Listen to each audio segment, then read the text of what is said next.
Hello, good afternoon. Good afternoon, ma'am. Good afternoon, ma'am. Good afternoon, ma'am.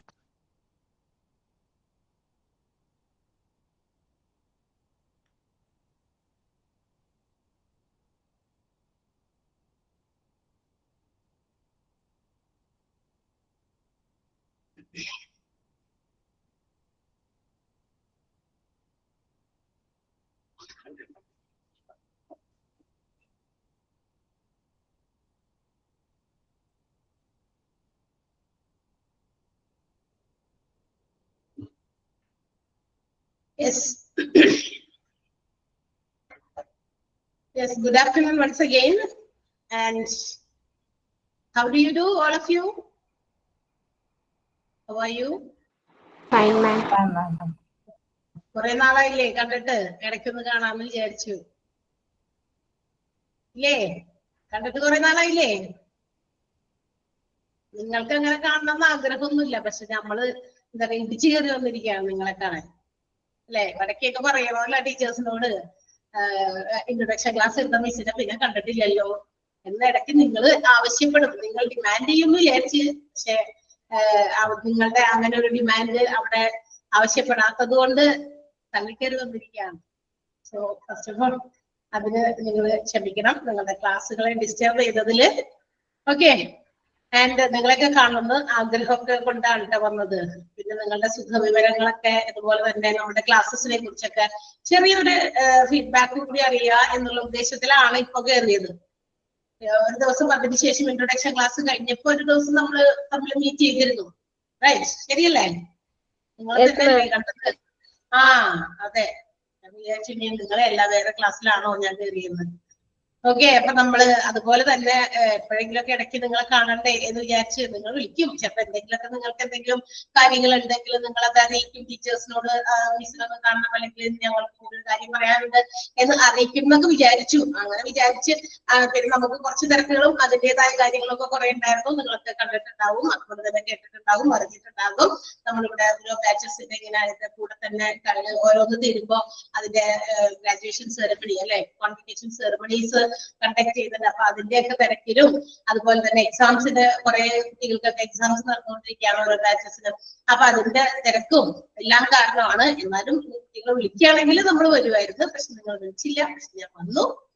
അപ്പോ വേറെ എന്താ പറയാ, നിങ്ങളോട് കാര്യങ്ങളൊക്കെ അറിയാനിരിക്കുകയാണ്. എങ്ങനെയുണ്ട് ക്ലാസ്സുകളൊക്കെ? How it's going? എങ്ങനെയുണ്ട്? അതെ അടക്കം നല്ല രീതിയിൽ പോകുന്നു. നല്ല രീതിയിൽ പോകുന്നു. ജസീല എന്നെ ആദ്യമായിട്ടാണോ കാണണേ? ജസീല പിന്നെ മിസ് 3-4 മോഡ്യൂള് കുറച്ച് ടഫാണ് മിസ് ക്ലാസ് എടുക്കുമ്പോ തന്നെ പറഞ്ഞിരുന്നു. അതിന്റെ ഒരു കുഴപ്പമില്ല, വേറെ കുഴപ്പമില്ല.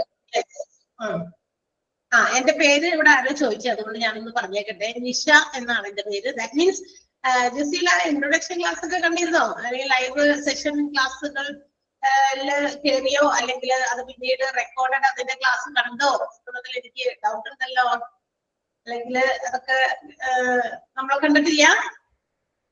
ജസീല പോയോ? ഓക്കെ, ഓർമ്മയുണ്ട്.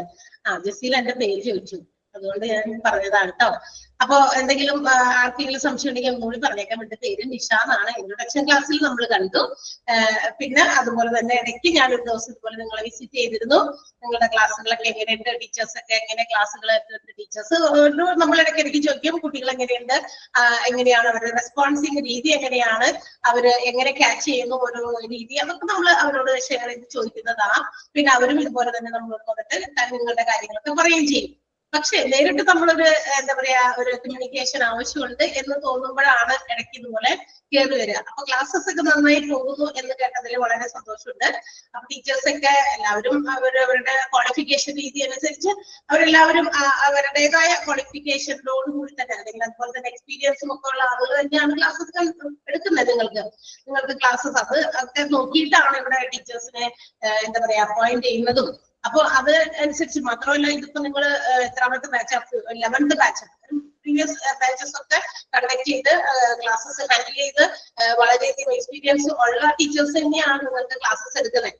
ഇനി അതിന് ഇതൊക്കെ ആണെങ്കിലും നിങ്ങൾക്ക് ഇതുപോലെ തന്നെ നിങ്ങൾക്ക് ഏതെങ്കിലും തരത്തിലുള്ള ടീച്ചേഴ്സ് ഇന്ന രീതിയിൽ ഒന്ന് ചെയ്യണം, അല്ലെങ്കിൽ നിങ്ങൾക്ക് എന്തെങ്കിലും സജഷൻസ് ഉണ്ടെങ്കിൽ നമ്മളെ അറിയിക്കാം. അപ്പൊ അതിനൊക്കെ വേണ്ടിയിട്ടാണ് ഇടയ്ക്കൊന്ന് നിങ്ങൾക്ക് എന്നെ കാണണമെന്ന് തോന്നിയ ടീച്ചേഴ്സിനോട് പറഞ്ഞാൽ മതി, ഞാൻ വന്നോളാം എന്ന് ഞാൻ പറഞ്ഞിട്ടൊക്കെ പോയിരുന്നു ഇല്ലേ?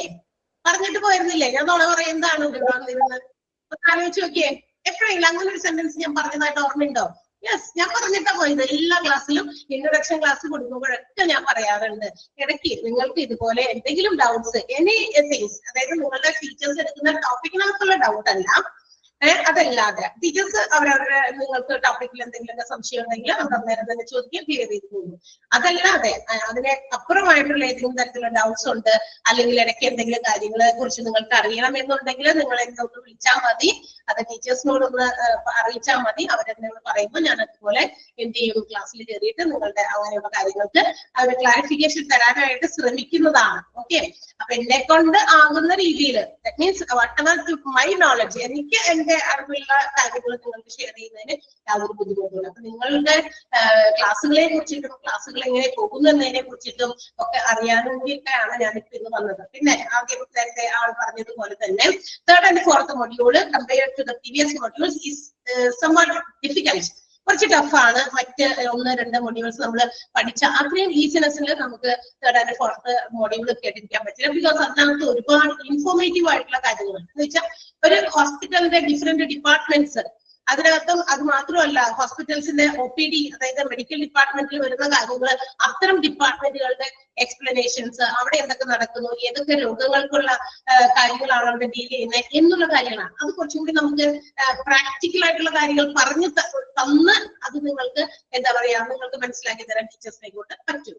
അതേസമയം അടുത്തത് നിങ്ങൾ പഠിക്കുന്ന അല്ലെങ്കിൽ തേർഡ് ആൻഡ് ഫോർത്ത് മൊഡ്യൂളിൽ മറ്റ് തരത്തിലുള്ള എന്താ പറയാ ഇൻഫോർമേറ്റീവ് ആയിട്ടുള്ള മറ്റു കാര്യങ്ങൾക്ക് വേണ്ടിയിട്ടുള്ള ഡിപ്പാർട്ട്മെന്റുകൾ, കൂടുതലും അഡ്മിനിസ്ട്രേഷൻ വിഭാഗമായിട്ടുള്ള ഡിപ്പാർട്ട്മെന്റുകളെ കുറിച്ചിട്ടാണ് നിങ്ങൾക്ക് തേർഡ് ആൻഡ് ഫോർത്ത് മൊഡ്യൂളിൽ പഠിക്കാനുള്ളത് കൂടുതലും. അപ്പൊ അങ്ങനത്തെ ടോപ്പിക്സ് വരുമ്പോൾ അത് മാനേജ്മെന്റ് ആണ്. മാനേജ്മെന്റ് എന്ന് പറയുന്നത് അത് ഏതൊക്കെ മേഖലകൾ മാനേജ് ചെയ്യുന്നതും ആ മാനേജ്മെന്റിന്റെ കാര്യങ്ങളിൽ വരുന്ന കാര്യങ്ങളൊക്കെയാണ് ആ ഒരു എന്താ പറയാ മൊഡ്യൂൾസിൽ വരുന്നത്.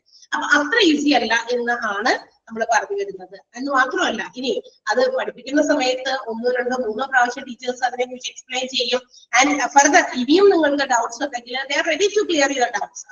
നിങ്ങളുടെ ഡൗട്ട്സ് ക്ലിയർ ചെയ്യാൻ റെഡിയാണ്. പക്ഷേ നമ്മൾ എന്താ പറയാ, ചിലപ്പോ ഇൻ കേസ് നിങ്ങൾ എന്താ പറയാ ഒരുപാട് പ്രാവശ്യം നമ്മൾ ഒരാളെ കൊണ്ട് ഇങ്ങനെ പറയിപ്പിക്കുക എന്ന് പറഞ്ഞു കഴിഞ്ഞാൽ അതിനും ഒരു ലിമിറ്റേഷൻസ് ഒക്കെ ഉണ്ട് ഇല്ലേ? ഒരാളെ കൊണ്ട് തന്നെ ഇത്രയും പ്രാവശ്യം, അതിനേക്കാളുപരി നമ്മൾ ആ പറഞ്ഞത് കേട്ടിട്ട് പിന്നെ നമ്മളുടെ കയ്യിലിരിക്കുന്ന നോട്ട്സുമായിട്ടൊന്ന് കമ്പയർ ചെയ്ത് അതൊന്ന് 2 പ്രാവശ്യം മനസ്സിരുത്തി നമ്മൾ കേട്ടോണ്ടിരിക്കുന്നുണ്ട്. എന്നാൽ നമ്മൾ അതിലേക്ക് ശ്രദ്ധ കോൺസെൻട്രേറ്റ് ചെയ്ത് അല്ല വെറുതെ ഇങ്ങനെ കേട്ടോണ്ടിരിക്കുകയാണെങ്കിൽ ഞാൻ എത്ര ശ്രമിച്ചാലും അതെന്റെ തലയിൽ കയറില്ല അല്ലേ? അങ്ങനെയല്ലേ? ഒരാൾ ഇന്ന് സംസാരിക്കുകയാണ്, അല്ലെങ്കിൽ എന്തെങ്കിലും കാര്യങ്ങൾ ക്ലാസ്സിലേക്കുള്ള ക്ലാസ് ആയിട്ടോ എന്തെങ്കിലും എടുത്തോണ്ടിരിക്കുകയാണ്, ഞാനത് എനിക്ക് ഗ്രഹിക്കണം എന്നുള്ള മൈൻഡിൽ ഇരിക്കുകയാണെങ്കിൽ അത് നമുക്ക് എന്ത് ചെയ്യാം, നമുക്ക് ക്യാച്ച് ചെയ്യാൻ പറ്റും. അതേസമയം നമ്മളിങ്ങനെ വെറുതെ എന്തോ വേറെ ഇതൊക്കെ ചിന്തകളിൽ അല്ലെങ്കിൽ വേറെ എന്തെങ്കിലും കാര്യങ്ങൾ, നമുക്കും ഒരുപാട് ടെൻഷൻസ് ഉണ്ടായിരിക്കാം, നമുക്ക് നമ്മുടെ ഫാമിലിയാണ്, ഫാമിലിയിൽ ഒത്തിരി കാര്യങ്ങൾ ഉണ്ടായിരിക്കാം, കുട്ടികളുടെ കാര്യം നോക്കാനുണ്ട്, മറ്റുള്ളതിന്റെ ഇത് കഴിഞ്ഞ് ക്ലാസ് കഴിഞ്ഞിട്ട് വേണം അടുത്ത ജോലിയിൽ എനിക്ക് ബാക്കി ജോലി ഇരിക്കുന്നുണ്ട് അത് ചെയ്യാൻ, ഇങ്ങനെ പല കാര്യങ്ങളും നമ്മൾ ചിന്തിച്ചിട്ടൊക്കെ ആയിരിക്കും ചിലപ്പോൾ ക്ലാസ്സിലിരിക്കുന്നത്. സോ ഒബിയസ്ലി നമുക്കറിയാം അപ്പൊ ആ ക്ലാസ്സിലെ കാര്യങ്ങൾ ടീച്ചർ എടുക്കുന്ന കാര്യങ്ങൾ എത്രത്തോളം നിങ്ങൾക്കത് മനസ്സിലാകും എന്നുള്ളത് ഇച്ചിരി നമുക്കറിയാം. അതിനകത്ത് എന്തെങ്കിലും വേരിയേഷൻസ് ആണ്. സോ അപ്പൊ നമ്മൾ എന്താ ചെയ്യേണ്ടത്, ആ പറയുന്ന കാര്യങ്ങൾ കേൾക്കുക, അതിനുശേഷം നമ്മൾക്ക് നോട്ട് നമ്മളുടെ കയ്യിലുണ്ട്, ആ നോട്ട് എടുത്ത് വെച്ച് വായിക്കുക. അതും ക്ലിയർ ആയില്ലെങ്കിൽ അടുത്ത സമയം എപ്പോഴെങ്കിലും നമുക്ക് സമയം കിട്ടുമ്പോൾ അതിന്റെ തന്നെ റെക്കോർഡഡ് വീഡിയോസ് നിങ്ങൾക്ക് എന്തായാലും എല്ലാ ദിവസവും മോർണിംഗിൽ പിറ്റേ ദിവസവും നിങ്ങൾക്ക് അത് അപ്ലോഡ് ചെയ്ത് തരുന്നുണ്ട്. സോ അതും നമുക്ക് വാച്ച് ചെയ്യാം. എത്ര സൗകര്യങ്ങൾ നമ്മുടെ മുമ്പിലുണ്ട് അല്ലെ, എത്ര ഫെസിലിറ്റീസ് നമ്മുടെ മുമ്പിലുള്ളത്. അതേസമയം കുറെ നാളുകൾക്ക് മുമ്പൊക്കെ ആണെങ്കിൽ നിങ്ങളൊന്ന് നോക്കിയേ, ആ ടീച്ചർ എന്താ പറഞ്ഞു കൊടുത്തത്, അന്നേരം അത് പറഞ്ഞത് അവിടെ നിന്ന് കയ്യിൽ നിന്ന് പോയി ടീച്ചർ അത് കുട്ടികളിലേക്ക് കൊടുത്തു, അത് അവിടെ തീർന്നു. ഇന്ന് അതിൽ ഒരുപാട് സംവിധാനങ്ങളുണ്ട്. ഇത് ഓൾറെഡി റെക്കോർഡഡ് ആണ്. ഈ റെക്കോർഡ് ചെയ്യുന്ന കാര്യങ്ങൾ നിങ്ങളിലേക്ക് എത്തും എന്നുള്ളത് നിങ്ങൾക്കും അറിയാം. സോ നമ്മൾ അതുകൂടി ഒന്ന് കാണുക. അതിനുശേഷം എന്നിട്ടും ഒക്കെ മനസ്സിലായി 1, 2, 3 ചിലർക്ക് ഒറ്റ ടൈപ്പില് എല്ലാ കാര്യങ്ങളും മനസ്സിലാവും അല്ലെ? ഒറ്റ പ്രാവശ്യം കാര്യം പറഞ്ഞാൽ മതി, അവർക്ക് വളരെ ക്ലിയർ ആകും. അതേസമയം ചിലവർക്ക് അത് 2-3 പ്രാവശ്യം പറയേണ്ടി വരും. അങ്ങനെ 2-3 പ്രാവശ്യം ടീച്ചേഴ്സ് പറഞ്ഞിട്ട് വീണ്ടും വീണ്ടും നമ്മൾ അവരെ കൊണ്ടത് എന്താ പറയാ ചെയ്യിപ്പിച്ചു കഴിഞ്ഞാൽ നിങ്ങളുടെ ഈ ഒരു കോഴ്സ് എന്ന് പറയുന്നത് നമുക്കറിയാം അതൊരു 6 months കോഴ്സാണ്. അത് നമുക്ക് എല്ലാവർക്കും അറിയാവുന്ന കാര്യമാണ്. അപ്പൊ 6 monthsനുള്ളിൽ ആ ഡ്യൂറേഷനുള്ളിൽ നമ്മുടെ കോഴ്സ് കംപ്ലീറ്റ് ചെയ്യണം. യുവർ എക്സാംസ്, അതിനുശേഷം സർട്ടിഫിക്കേഷൻസ്, ഒത്തിരി പ്രൊസീജിയേഴ്സ് അതിന്റെ പിന്നാലെയും ഉണ്ട്.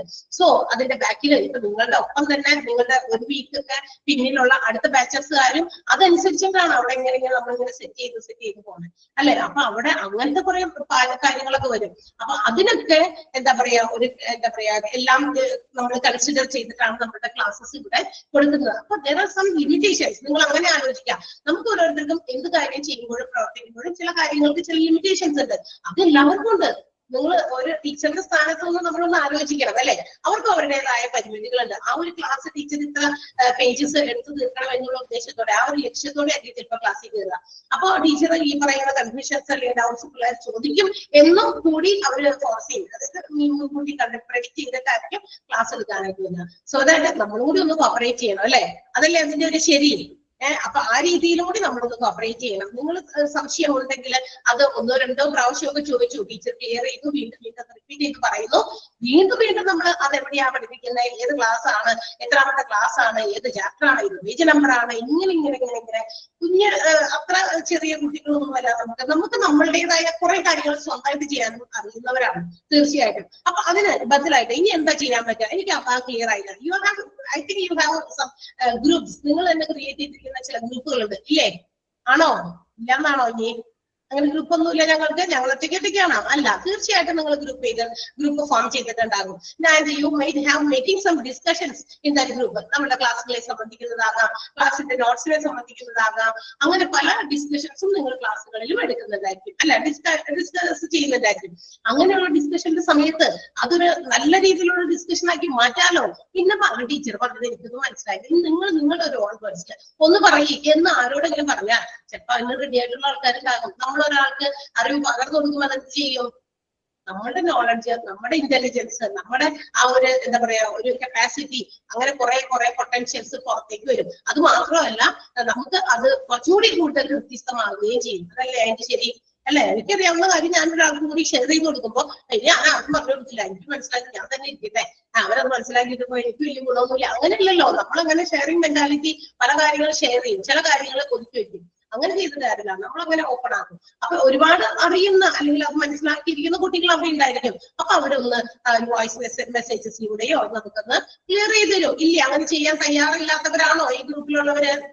ഒന്ന് പറയാമോ? അങ്ങനെ റെഡിയാണ് എന്നുള്ളവർ ആർക്കെങ്കിലും ഒന്ന് ധൈര്യത്തോടെ ഒന്ന് ഹാൻഡ് റൈസ് ചെയ്യാമോ? എനിക്ക് പറ്റും മിസ്സേ, എനിക്ക് മനസ്സിലായ കാര്യം ഞാൻ പറഞ്ഞു കൊടുക്കും. ഓക്കെ, സുഹൈന പറഞ്ഞു. Okay, very good. സുഹൈന റെഡിയാണ്. ബിക്കോസ് അങ്ങനെയാണ് നമ്മൾ ഓരോ കാര്യവും പഠിക്കേണ്ടത്.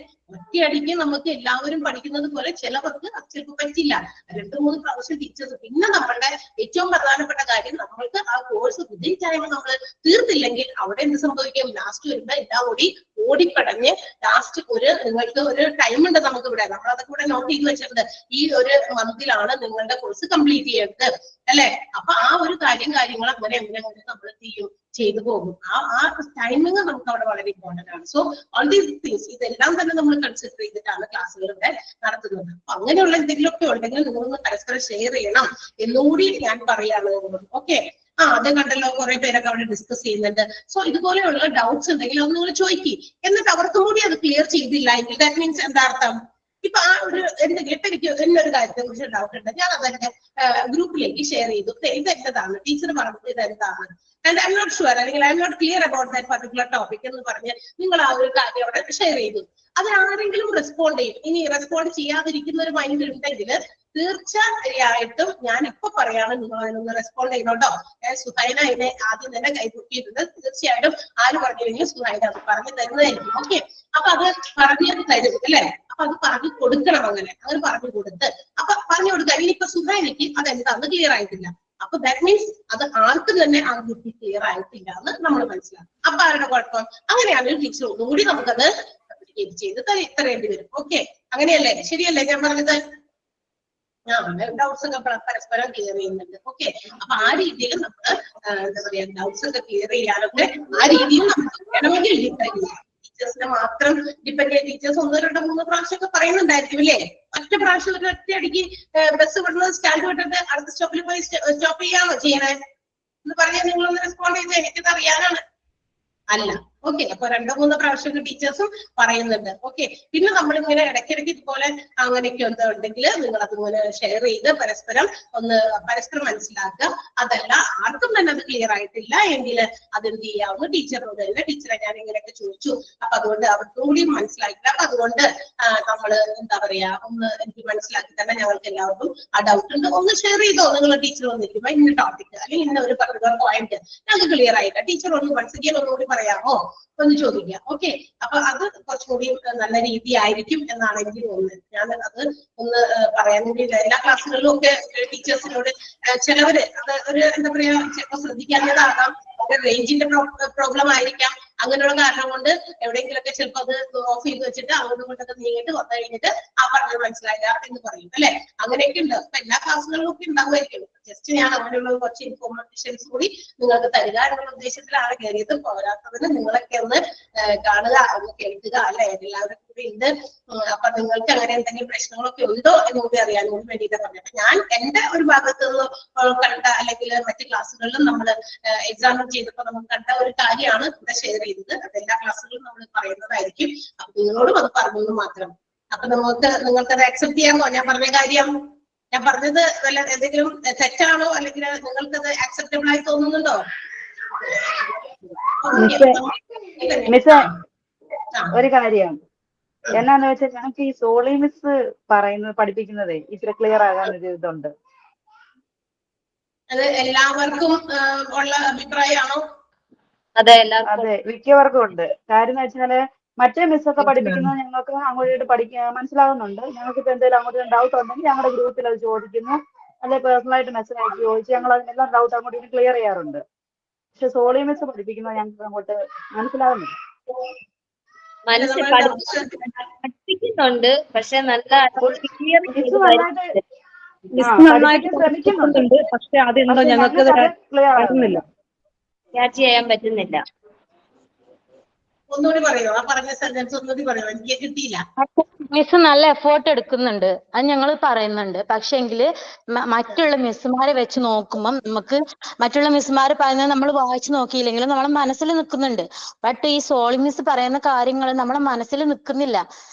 മിസ് ഒരു അങ്ങനെ ഒരു പോയിന്റ് വൈസ് ഒന്നും അല്ലാതെ ഒരു ഒന്നിച്ചങ്ങ് പറഞ്ഞു പോകുന്ന ഒരു രീതിയാണ്. അതുകൊണ്ട് നമുക്കത് മനസ്സിൽ നിൽക്കുന്നില്ല.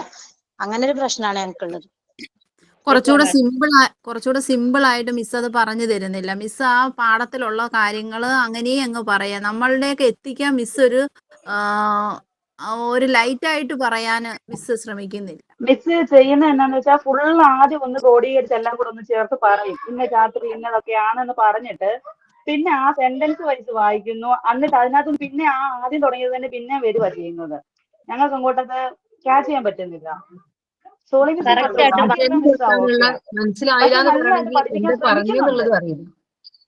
കറക്റ്റ് ആയിട്ട് വന്ദന മിസ് നല്ല നീറ്റ് ആയിട്ട് നല്ല ഇതായിട്ടാ പറഞ്ഞത്. ഓക്കെ, പിന്നെ അപർണ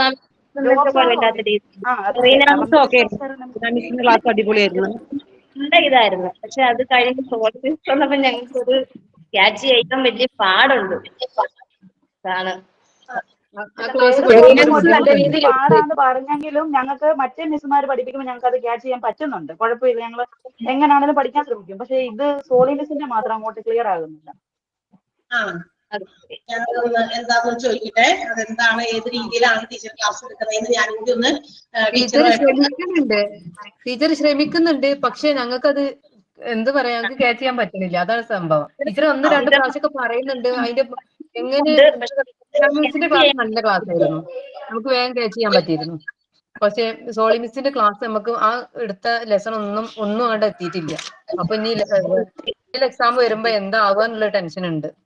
കഴിഞ്ഞ മൊഡ്യൂളിലാണ് ഞങ്ങൾക്ക് ഒറ്റ ചാപ്റ്റർ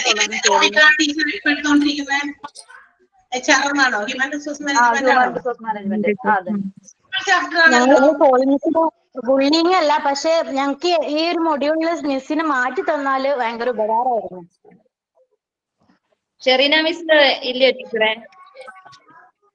ഷെറീന മിസ്സിന് ഒരു അത്യാവശ്യമായിട്ട് കുറച്ച് എന്തോ ഇതുണ്ടായിട്ട് കുറച്ച് ലീവ് എടുത്തിരിക്കുകയാണ്. അത് ഇനി എപ്പോ വരുമെന്ന് നമുക്കത് അറിയില്ല. കുറച്ച് ദിവസത്തേക്ക് എന്തോ അത്യാവശ്യമായിട്ട് വേറെ എന്തോ കാര്യവുമായിട്ട് കുറെ എന്തോ ഉണ്ട് പുള്ളിക്കാരിക്ക്. അപ്പൊ അതിനുമായിട്ട് ബന്ധപ്പെട്ടിട്ടാണ് ലീവ് എടുത്തിരിക്കുന്നത്. അതുകൊണ്ടാണ് കഴിഞ്ഞ മൊഡ്യൂളിൽ സോളി മാം ലാസ്റ്റ് വന്നുകൊണ്ട് ഫ്രണ്ട് ഓഫീസ് മാത്രമേ എടുത്തിട്ടുണ്ടായിരുന്നുള്ളൂ. അപ്പൊ അധികം ബുദ്ധിമുട്ട് വന്നില്ല. പക്ഷെ ഇപ്രാവശ്യം ഈ 3rd ഉം 4th ഒക്കെ കുറെ ചാപ്റ്റേഴ്സ് എടുക്കുമ്പോ അപ്പൊ ഞങ്ങളെ ബാധിക്കും അത് അടുത്ത എക്സാമിന്. അങ്ങനെ ഒരു പേടിയുണ്ട്. ശരിയാ ടീച്ചർ. അപർണ ടീച്ചർ ആരും അങ്ങനെ ആരും ടീച്ചേഴ്സ് അതല്ല ഞാൻ പറഞ്ഞ ടീച്ചേഴ്സിനെ ബുദ്ധിമുട്ടിക്കാന്നല്ല. നമ്മള് ഇപ്പൊ നമുക്ക് ചിലപ്പോ ഞാൻ പറഞ്ഞല്ലോ നമ്മുടെ ടൈം ലിമിറ്റ് വളരെയധികം ഇമ്പോർട്ടന്റ് ആണ്. ആ ഒരു മന്ത്സിനുള്ളിൽ നമ്മൾ കംപ്ലീറ്റ് ചെയ്യണം എന്നുള്ളത്. അപ്പൊ നമ്മൾ നേരത്തെ ഉള്ള ബാച്ചസിലൊക്കെ ഇത്ര അവേഴ്സ് ആണ് ഓരോ മൊഡ്യൂൾസിന്. ആ മൊഡ്യൂളിന്റെ ലെങ്ത് അനുസരിച്ചിട്ട് നമ്മളതിനെ ഡിവൈഡ് ചെയ്ത് വെച്ചിരിക്കാം. ഇത്ര ഈ ഒരു ചാപ്റ്റർ ചേരാം എന്ന് പറയുന്ന ചാപ്റ്റർ എത്ര ക്ലാസ് കൊണ്ടാണ്, 5ആണോ 6ആണോ, അത്രയും ക്ലാസ്സസ് അതിന് വേണം എന്ന് നമ്മൾ അങ്ങനെ കാൽക്കുലേറ്റ് ചെയ്തിട്ടാണ് നിങ്ങൾക്ക് പോണേ. അപ്പൊ അതനുസരിച്ച് ഞാൻ പറഞ്ഞത് അതുകൊണ്ടാണ്. അല്ലാതെ നിങ്ങൾ ബുദ്ധിമുട്ടിച്ചു എന്നല്ല പറഞ്ഞത്. നമ്മൾ അങ്ങനെയൊക്കെ എന്തെങ്കിലും ഉണ്ടെങ്കിൽ 2 പ്രാവശ്യമൊക്കെ നമ്മൾ ടീച്ചേഴ്സ് പറഞ്ഞു തന്നു. പിന്നെയും നമ്മൾ അത് തന്നെ വീണ്ടും ചോദിച്ചുകൊണ്ടൊക്കെ ഇരിക്കുമ്പോൾ അത് നമ്മുടെ ടൈമിങ്ങിനെ ബാധിക്കും. അപ്പൊ അങ്ങനെയുള്ള കാര്യം ഉണ്ടെങ്കിൽ ചിലപ്പോൾ നമ്മളെല്ലാം അറിയാവുന്നവർ വളരെ നല്ല ഭംഗിയിൽ അതിനേക്കാൾ നല്ല രീതിയിൽ എക്സ്പ്ലെയിൻ ചെയ്ത് കൊടുക്കാൻ കഴിവുള്ളവർ ഇവിടെ ഉണ്ടാവുമോ? അപ്പൊ അവരൊക്കെ ഒന്ന് പറഞ്ഞു തന്നെ ചിലപ്പോൾ ചോദിച്ചാൽ അത് ഞങ്ങളുടെ ഗ്രൂപ്പിൽ അത് ചെയ്യുന്നുണ്ട്. ഞങ്ങൾ അങ്ങോട്ടും ക്ലിയർ ആക്കി ചെയ്യുന്നുണ്ട്. എന്തെങ്കിലും ഡൗട്ട് ഉണ്ടെങ്കിൽ അങ്ങോട്ടും ചോദിക്കും. ഞങ്ങൾ അതിന് ഗ്രൂപ്പിൽ തന്നെ സംസാരിക്കും. ഞങ്ങള് റിവിഷൻ ആയിട്ട് തന്നെ വേറൊരു ഗ്രൂപ്പും ഉണ്ടാക്കിയിട്ടുണ്ട്. അതിനകത്ത് ഞങ്ങള് എക്സാം ഇതുപോലെ ചെയ്തൊക്കെയാണ് ഞങ്ങൾ പഠിക്കുന്നത്. പക്ഷേ സോളി മിസ്സിന്റെ കാര്യത്തിൽ മാത്രമേ ഉള്ളൂ. പക്ഷെ എന്താ മിസ് പഠിപ്പിക്കുന്നുണ്ട്. മിസ്സിന്റെ പ്രശ്നമല്ല എന്ന് വെച്ചാൽ പഠിപ്പിക്കാൻ ശ്രമിക്കുന്നുണ്ട്. ഞങ്ങള് കംപ്ലൈന്റ് ചെയ്തിട്ട് മിസ് ഒരു ക്ലാസ് എക്സ്ട്രാ ഞങ്ങൾക്ക് എടുത്ത പോർഷൻ തന്നെ പിന്നെ എടുത്തു തന്നായിരുന്നു. പക്ഷെ അതുപോലും പിന്നെ ഞങ്ങൾക്ക് അങ്ങോട്ട് ക്യാച്ച് ചെയ്യാൻ പറ്റുന്നുണ്ടായിരുന്നില്ല. മിസ് അത്രയും എഫേർട്ട് എടുത്തിട്ടും സെന്റൻസ് ആണെങ്കിലും വന്ദന മിസ് കഴിഞ്ഞാൽ ഞങ്ങൾക്ക് അത് ക്ലിയർ ആണ്. അത് ഞങ്ങൾ ഒന്ന് വായിച്ചാൽ മതി. മന്ദന മിസ് പഠിപ്പിക്കുന്ന കാര്യങ്ങൾ പിന്നെ ഞങ്ങൾ ഒന്നുകൂടെ ചിലപ്പോ അത് ഒന്ന് വായിച്ചു നോക്കിയാൽ ചിലപ്പോൾ കിട്ടും. ചിലപ്പോൾ ക്ലാസ്സിൽ മാത്രം കേൾക്കുന്നുള്ളായിരിക്കും. എന്നിട്ട് ഞങ്ങൾ പോയി പരീക്ഷ അങ്ങനെ ചെയ്തവരുണ്ട് ഞങ്ങളുടെ ഗ്രൂപ്പില്. പക്ഷേ സോളി മിസ്സിന്റെ ഞങ്ങൾക്ക് ഒന്നും അങ്ങോട്ട് ഇതാകുന്നില്ല, ഞങ്ങൾക്ക് പറ്റുന്നില്ല. അതുകൊണ്ടാണ്. ഓക്കെ, അപ്പൊ ഞാനതൊന്ന് അന്വേഷിക്കട്ടെ കേട്ടോ. ചോദിച്ചിട്ട് അതെന്താണ് ആ ഒരു ക്ലാസിന്റെ ആ ഒരു രീതി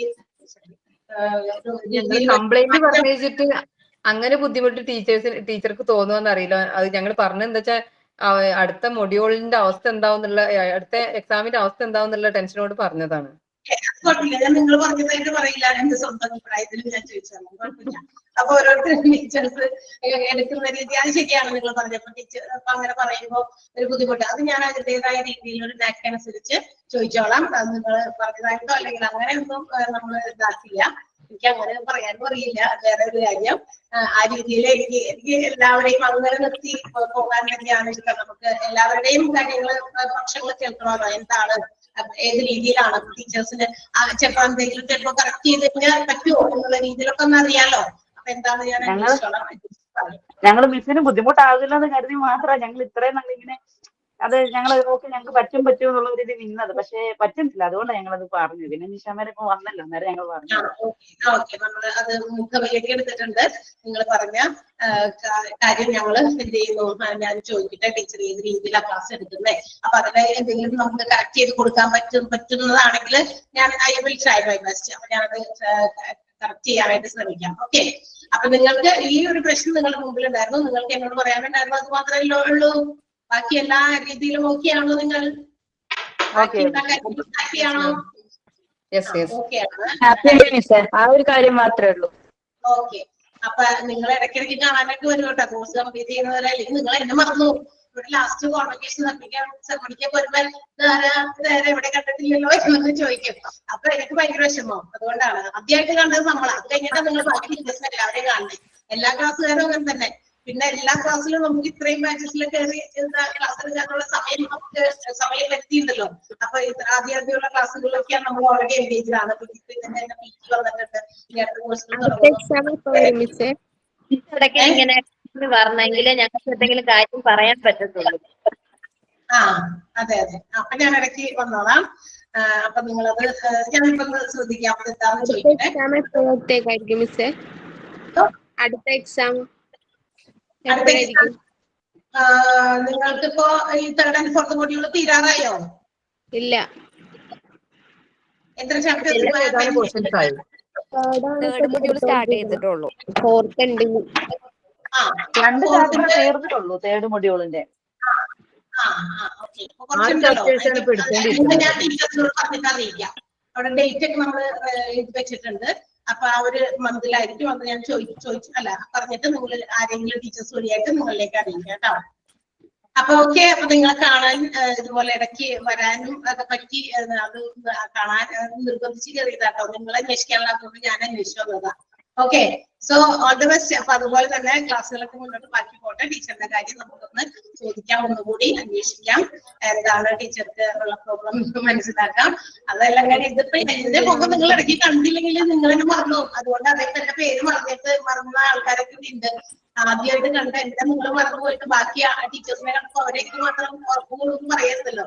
അതിനുകൂടി വേണ്ടിയിട്ടാണ് 2ാം ക്ലാസ്സിൽ കയറിയത്. ഓക്കെ, അപ്പൊ നമുക്ക് ഇടയ്ക്ക് ഇതുപോലെ കാണാട്ടാ. Thank you ma'am.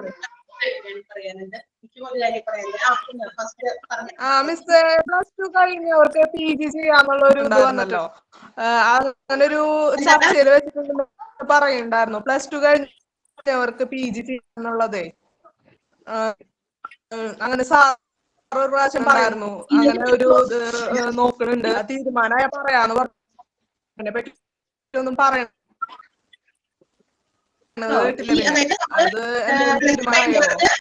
ഡിപ്ലോമയിലാണ് നേരെ PGയിലേക്ക് ജോയിൻ ചെയ്യാമെന്ന് പറഞ്ഞിട്ടുണ്ടോ? അങ്ങനെ അല്ല,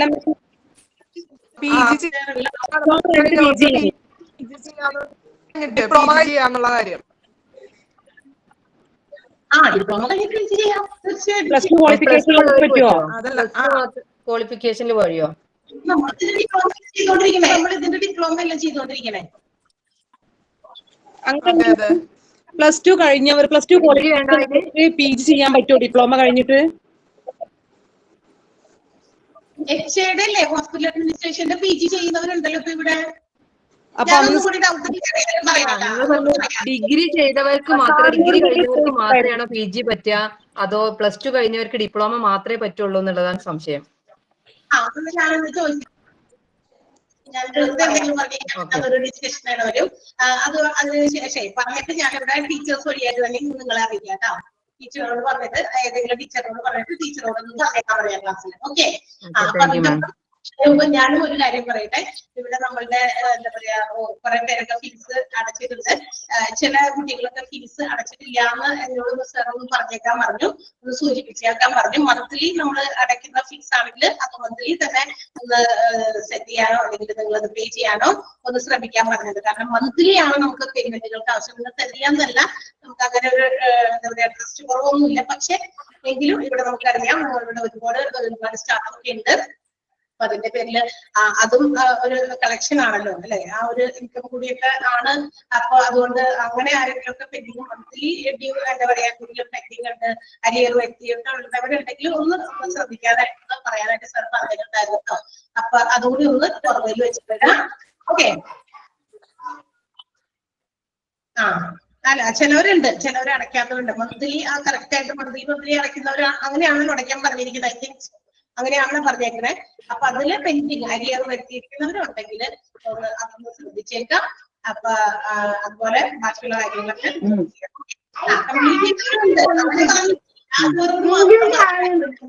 എല്ലാവരും അടച്ചിട്ടില്ലെന്നല്ല, മാത്രം പറഞ്ഞോളൂ. Continue your classes. ടീച്ചറിനെ ഞാൻ വിടാം. Okay, bye, thank you. Okay,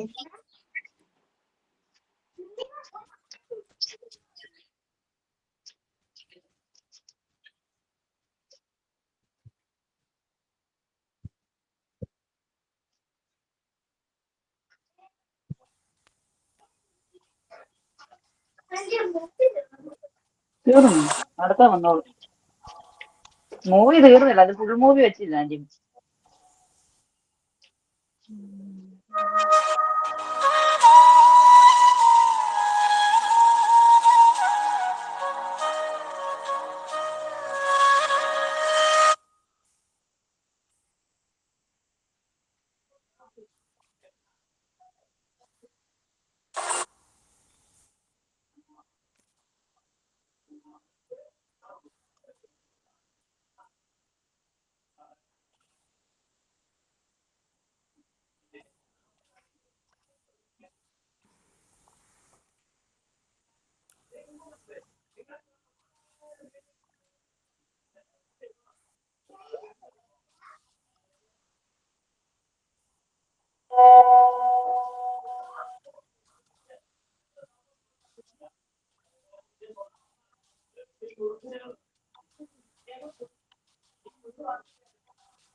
ഷിജിനെ എന്റെ മൈക്ക് ഓൺ ആയിട്ടാണല്ലേ, മ്യൂട്ട് ആയിക്കോ.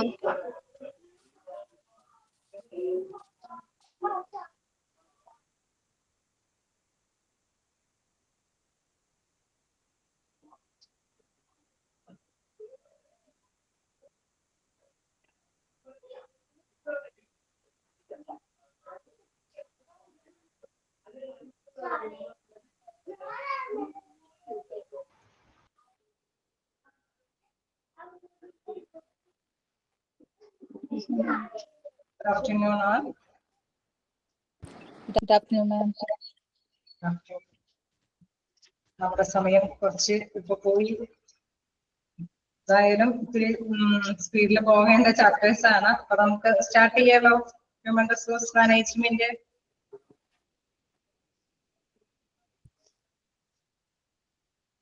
എന്നിട്ട്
ഓക്കെ,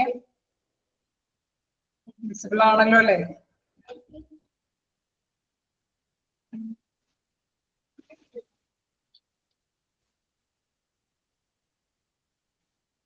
അപ്പൊ നമ്മള് എവിടെയും വരെയാ പറഞ്ഞു നിർത്തിയത്?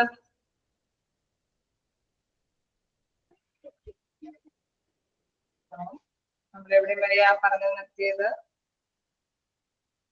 ഓർക്കുന്നുണ്ടോ ആരെങ്കിലും?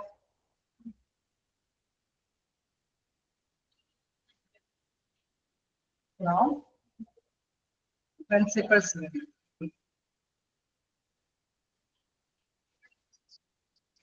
കൺസെപ്റ്റ്സ് വരെയല്ലേ പറഞ്ഞു നിർത്തിയത്? ഓക്കെ, ഇനി നമുക്ക് അല്ലേ? അതെ, കൺസെപ്റ്റ്സ് വരെയാണ് പറഞ്ഞു നിർത്തിയത്. ഇനി നമുക്ക് നെക്സ്റ്റ് എടുക്കാനുള്ളത് ഹ്യൂമൻ റിസോഴ്സ് പ്ലാനിങ് ആണ്. സ്റ്റാർട്ട് ചെയ്യാലോ. മൊഡ്യൂൾസ് നമുക്ക് പറയുന്ന സമയത്ത് തീർക്കേണ്ടതുള്ളത് കൊണ്ട് നിങ്ങൾക്ക് എന്തെങ്കിലും ഡൗട്ടുകൾ ഉണ്ടെങ്കിൽ ക്ലിയർ ചെയ്ത് പോകാം. എന്തെങ്കിലും ഉണ്ടെങ്കിൽ തീർച്ചയായിട്ടും ചോദിക്കാം. നമ്മൾ സ്റ്റാർട്ട് ചെയ്യാണ്. കഴിഞ്ഞ ക്ലാസ്സുകളെല്ലാം ഓക്കെ കാണും അല്ലെ? നമുക്ക് നെക്സ്റ്റ് എടുക്കാനുള്ളത് ഹ്യൂമൻ റിസോഴ്സ് പ്ലാനിങ് ആണ്. അപ്പൊ എന്താണെന്ന് നോക്കാം. ഹ്യൂമൻ റിസോഴ്സ് എന്ന് പറയുന്നത് എന്താണെന്ന് നിങ്ങൾക്ക് അല്ലെ എല്ലാവർക്കും അറിയാൻ പറ്റും. ഇപ്പൊ നമ്മൾ അത്യാവശ്യം ക്ലാസ്സുകൾ കഴിഞ്ഞപ്പോൾ മനസ്സിലായി കാണും എന്താണ് ഹ്യൂമൻ റിസോഴ്സ് എന്നുള്ളത്. ഇനി അതുമായി ബന്ധപ്പെട്ട പ്ലാനിങ് ആണ് ഇത് പറയുന്നത്. എന്താണ് most valuable asset of an organisation is a human resource and not the money or physical equipment. നിങ്ങൾക്ക് എല്ലാവർക്കും അറിയാം അല്ലെ, ഏറ്റവും നമ്മൾ ഇപ്പൊ പഠിച്ചതിൽ നിന്ന് മനസ്സിലായ ഒരു സ്ഥാപനത്തിന്റെ ഏറ്റവും പ്രധാനപ്പെട്ട ഒന്നാണ് എന്തെന്നുള്ളത്. എന്താണ് ഏറ്റവും പ്രധാനപ്പെട്ട, അതായത് ഫിസിക്കൽ എക്യുപ്മെന്റിനേക്കാളും പണത്തിനേക്കാളും ഏറ്റവും മൂല്യമുള്ള ഒന്ന് തന്നെയാണ് എന്ത് ഹ്യൂമൻ റിസോഴ്സ്. അതെ, മനുഷ്യന്റെ വിഭവശേഷി അല്ലെങ്കിൽ ആ വർക്കേഴ്സിന്റെ എഫേർട്ട് എന്ന് പറയുന്നത് ഏറ്റവും പ്രധാനപ്പെട്ട ഒന്ന് തന്നെയാണ്. Human resource or man power planning is the process with which a management determines how an organization should move from its current manpower position to its desired manpower position. Okay, അപ്പൊ നമുക്ക് മനസ്സിലാവുക എന്താണ് ഹ്യൂമൻ റിസോഴ്സ് എന്ന് പറയുന്ന process. അത് എന്താണ് പ്രധാനമായിട്ട് ചെയ്യുന്നത്? ഹ്യൂമൻ റിസോഴ്സ് പ്രോസസ്സില് പ്രധാനമായിട്ട് ചെയ്യുന്നത് നമ്മൾക്ക് അല്ലെ നമ്മളെ നിലവിലുള്ള കറന്റ് മാൻപവർ അത് നമ്മുടെ ഡിസൈഡ് നേരത്തെ കൂട്ടി അല്ലെ നമുക്ക് ഫ്യൂച്ചറിൽ എപ്പോഴും നമ്മളെ നിലവിലെ പേഴ്സൺസിന് അപ്പോയിന്റ്മെന്റ്സ് ഒക്കെ ചെയ്യുമ്പോൾ ഫ്യൂച്ചറിനെയും കൂടി ഒന്ന് മുന്നേ വെച്ചിട്ട് വേണം അല്ലെ, ഭാവിയെ കൂടി ലക്ഷ്യം കണ്ടുകൊണ്ട് വേണം ഡിസൈഡ് അല്ലെ നമ്മൾ ഭാവിയെ കൂടി കൺസിഡർ ചെയ്ത് പരിഗണിച്ചിട്ട് വേണം കറന്റ് ആയിട്ടുള്ള മാൻപവർ അത് കൈകാര്യം ചെയ്ത് കൊണ്ടുപോകാൻ വേണ്ടിയിട്ട്. അങ്ങനെ നടത്തുന്ന കാര്യങ്ങളിൽ മാനേജ്മെന്റിന്റെ പ്രക്രിയകളാണ് ഹ്യൂമൻ റിസോഴ്സ് പ്ലാനിങ് എന്ന് പറയുന്നത്. ഒന്നുകൂടി മനസ്സിലാക്കാം. അതായത് human resource or man power planning is the process. അതൊരു പ്രവർത്തനമാണ് with which a management determines how an organization should move from its current manpower position to its desired manpower position. അതായത് നിലവില് ഉള്ള ആ ഒരു മാൻ പവർ പൊസിഷനിൽ അത് നമ്മൾ കൊണ്ടുപോകുമ്പോഴും അത് എപ്പോഴും ഭാവിയെ ഉന്നമിച്ച് അല്ലെ ആവശ്യമുള്ള മാനസിക ശക്തിയെയും കൂടി മാനേജ്മെന്റ് അതുമായി ബന്ധപ്പെട്ട കാര്യങ്ങൾ കൂടി മാനേജ്മെന്റ് നിർണയിച്ചു പോകുന്ന ഒരു പ്രവർത്തനമാണ് എന്തെന്ന് പറയുന്നത് ഹ്യൂമൻ റിസോഴ്സ് പ്ലാനിങ് എന്ന് പറയുന്നത്. Though planning a management strives to have the right number and the right kind of people at the right place at the right time to do things with which results in both the organization and the individual receiving the maximum long range benefits. Okay, എന്താണ് strives എന്ന് പറയുന്നത്? Strives എന്ന് പറയുമ്പോൾ പരിശ്രമിക്കുക എന്നാണ്. Management അതുകൊണ്ട് തന്നെ പരിശ്രമിക്കണം അല്ലെ, നന്നായി തന്നെ പരിശ്രമിക്കണം. അവര് തീരുമാനങ്ങളൊക്കെ എടുക്കുമ്പോൾ നന്നായി തന്നെ ശ്രദ്ധ കേന്ദ്രീകരിച്ച് പരിശ്രമിക്കേണ്ടതാണ്. എന്ത് ഒരു കാര്യം അല്ലെ, ഒരു ജോലിക്ക് നമ്മളെ നിയോഗിക്കുമ്പോൾ റൈറ്റ് ആയിട്ടുള്ള പ്ലേസിൽ അല്ലെ, റൈറ്റ് ആയിട്ടുള്ള പ്ലേസിൽ റൈറ്റ് കൈൻഡ് ഓഫ് പീപ്പിൾ അല്ലെ, മതിയായ അതിന് അനുയോജ്യമായ തന്നെ പേഴ്സണെ തന്നെ നിയമിക്കേണ്ടതുണ്ട്. ശരിയല്ലേ? അതായത് കറക്റ്റ് സമയത്ത് നമുക്കറിയാം ഓവർലോഡ് ഡ്യൂട്ടികൾ വന്നു കഴിഞ്ഞു കഴിഞ്ഞാൽ അവിടെ എല്ലാം തടസ്സങ്ങൾ വന്നുകൊണ്ടിരിക്കും. അപ്പൊ എന്താണ് ഡ്യൂട്ടികളെല്ലാം അപ്ഡേറ്റ് ആയിട്ട് നടന്നു പോകണമെങ്കിൽ കറക്റ്റ് ആയിട്ടുള്ള ടൈമുകളിലെല്ലാം വർക്കേഴ്സിന്റെ ഒരു ഫ്ലോ ഉണ്ടാവണം അല്ലെ. അവിടെ ആ വർക്കുകൾ ചെയ്യാൻ പ്രാപ്തരായ വ്യക്തികളുടെ നിയമനം അവിടെ നടപ്പാക്കേണ്ടതുണ്ട്. ശരിയല്ലേ? ഇപ്പൊ ഹോസ്പിറ്റലൊക്കെ ആണെങ്കിൽ ഒരുപാട് പേഷ്യൻസ് വരുന്ന അവസരങ്ങൾ ഉണ്ടാവാം അല്ലെ. അങ്ങനെയെങ്കിലും ഉണ്ടാവുന്ന സമയങ്ങളിൽ അവിടെ കൂടുതൽ അപ്പോയിന്റ്മെന്റ്സുകൾ നടത്തേണ്ടി വരും അല്ലെ. അങ്ങനെ നടത്തി പോയില്ല എങ്കിൽ നമുക്കറിയാം എല്ലാവരുടെയും എന്താണ് ആകെ പ്രോബ്ലംസ് സംഭവിക്കും അല്ലെ. അപ്പൊ കറക്റ്റ് ആയിട്ടുള്ള ടൈമുകളിൽ കറക്റ്റ് പേഴ്സൺസിനെ നമുക്കറിയാം ഓരോ ഡ്യൂട്ടി ചെയ്യുന്നതിനും ഓരോ വ്യത്യസ്ത കഴിവുകളുള്ള പേഴ്സൺസ് ആയിരിക്കും അല്ലെ. അവിടെ എന്താണ് ക്ലറിക്കൽ ജോലി ചെയ്യുന്നവരിലാണ് കൂടുതൽ ട്രബിൾ എങ്കിൽ അവിടെ ആയിരിക്കും പോസ്റ്റിംഗ് ആവശ്യം വരിക. അല്ലെങ്കിൽ നഴ്സുമാരുടെ ഫീൽഡിലാണ് പ്രോബ്ലം എങ്കിൽ അവിടെ ആയിരിക്കും നഴ്സുമാരുടെ പോസ്റ്റ് ആയിരിക്കും ആവശ്യം വരിക. അപ്പൊ അത് കറക്റ്റ് ആയിട്ടുള്ള പേഴ്സണെ കറക്റ്റ് ആയിട്ടുള്ള സമയത്ത് കറക്റ്റ് ആയിട്ട് തന്നെ അപ്പോയിന്റ്മെന്റ് ചെയ്തിരിക്കും അല്ലെ. അത് മുൻകൂട്ടി കണ്ടെത്തേണ്ടതുണ്ട്. അത് പ്രധാനപ്പെട്ട ഒരു മാനേജ്മെന്റിന്റെ പ്രവർത്തനം തന്നെയാണ്. ഇനി വീണ്ടും പറയുന്നത് എന്താന്ന് വെച്ചാൽ എന്താണ് which result in both the organization and the individual receiving the maximum long range benefit. അപ്പൊ ഇങ്ങനെ ചെയ്തു കഴിഞ്ഞാൽ എന്താ ബെനിഫിറ്റ്സ്? രണ്ടു കൂട്ടർക്ക് അല്ലെ, അവിടെയുള്ള തൊഴിലാളികൾക്ക് അവിടെ നല്ല സാറ്റിസ്ഫൈ അവരവരുടെ സ്വന്തം അല്ലെ അവർക്ക് അർഹമായ ജോലിയാണ് ചെയ്യാൻ കിട്ടണമെങ്കിൽ അവർക്ക് സാറ്റിസ്ഫൈഡോട് കൂടി ജോലി ചെയ്യാനായിട്ട് സാധിക്കും ഇല്ലേ. നമുക്ക് അല്ലെ എക്സ്പീരിയൻസ്ഡ് ആയിട്ടുള്ള ഒരു ഡ്യൂട്ടി ആണെങ്കിൽ എങ്ങനെയെങ്കിൽ നമുക്ക് നല്ല സംതൃപ്തിയോട് കൂടിയിട്ട് അവരെ ഫുൾ കഴിവ് ഉപയോഗിച്ചിട്ട് അവർക്ക് വർക്ക് ചെയ്യാൻ സാധിക്കും അല്ലേ. ശരിയല്ലേ? ആണോ? ഞാൻ ചോദിച്ച ചോദ്യം ഞാൻ പറഞ്ഞ കാര്യം മനസ്സിലായില്ലേ? അതായത് ഓക്കെ, ഇതിന്റെ പ്രത്യേകത എന്താന്ന് വെച്ച് കഴിഞ്ഞാൽ നിങ്ങളും കൂടി ആക്ച്വലി അല്ലേ ഒരു കമ്മ്യൂണിക്കേറ്റീവ് ആയിട്ട് പോകുമ്പോൾ പെട്ടെന്ന് തന്നെ അത് കണ്ടിന്യൂ ചെയ്ത് പോകാനായിട്ട് നമുക്ക് സാധിക്കും. ഓക്കെ, പറഞ്ഞു പോകാം. അപ്പൊ എന്താണ് കറക്റ്റ് ആയിട്ടുള്ള പ്ലേസിൽ തന്നെ നമുക്ക് കറക്റ്റ് ആയിട്ടുള്ള പേഴ്സണെ നിയമിച്ച് ഒന്നുകൂടി നമ്മളിത് ഒന്നുകൂടി വിവരിക്കുന്നുണ്ട്. അപ്പൊ നമുക്ക് കറക്റ്റ് ചെയ്ത് പോവാം. എന്താണ് കറക്റ്റ് പ്ലേസിൽ വ്യക്തികളെ നിയമിക്കുമ്പോൾ മാക്സിമം അല്ലെ അതിന്റെ ബെനിഫിറ്റ് ഇരുകൂട്ടർക്കും ആ ഒരു സ്ഥാപനത്തിനെ സംബന്ധിച്ചും നല്ലൊരു കറക്റ്റ് ആയിട്ടുള്ള റിട്ടേൺ കിട്ടും. അതുപോലെ തന്നെ അവിടെയുള്ള ഇൻഡിവിജ്വൽസ് അല്ലെ വർക്ക് ചെയ്യുന്ന വ്യക്തികൾക്കും അവരുടേതായ ആ ഒരു സാറ്റിസ്ഫാക്ഷനോട് കൂടി ജോലി ചെയ്ത് റിട്ടേൺ നേടിയെടുക്കാനായിട്ട് സാധിക്കുമെന്നുള്ളത്. അതാണ് ഇവിടെ പറയുന്നത്. എന്താണ് which results in both the organisation and the individual receiving the maximum long range benefits. നോക്കാം ഒന്നും കൂടി ഹ്യൂമൻ റിസോഴ്സ് പ്ലാനിങ് അല്ലെ. പ്ലാനിങ് എന്താന്നുള്ളതാണ് നിങ്ങൾക്ക് ഇപ്പോഴും കൺഫ്യൂഷൻ ആയിട്ട് വരുന്നത്. നോക്കാം എന്താണ് അതിന്റെ മലയാളം എക്സാക്ട് മലയാള മീനിങ് ശ്രദ്ധിക്കുക. നിലവിലുള്ള മാൻ പവർ ശക്തിയിൽ നിന്ന് ആവശ്യമുള്ള മനുഷ്യ ശക്തിയിലേക്ക് മാറ്റിയെടുക്കുന്ന മാനേജ്മെന്റ് നിർണ്ണയിക്കുന്ന പ്രക്രിയയാണ് മാൻ പവർ പ്ലാനിങ് എന്ന് പറയുന്നത്. അതായത് ഇതിൽ നിന്ന് എന്തെങ്കിലും മനസ്സിലായോ? നിലവിലുള്ള മാൻ പവർ ശക്തി, അതായത് ഒരു സ്ഥാപനത്തില് ഒരു മാൻ പവർ ശക്തി ഉണ്ട് അല്ലെ, അവിടെ വർക്കേഴ്സ് ഉണ്ട്.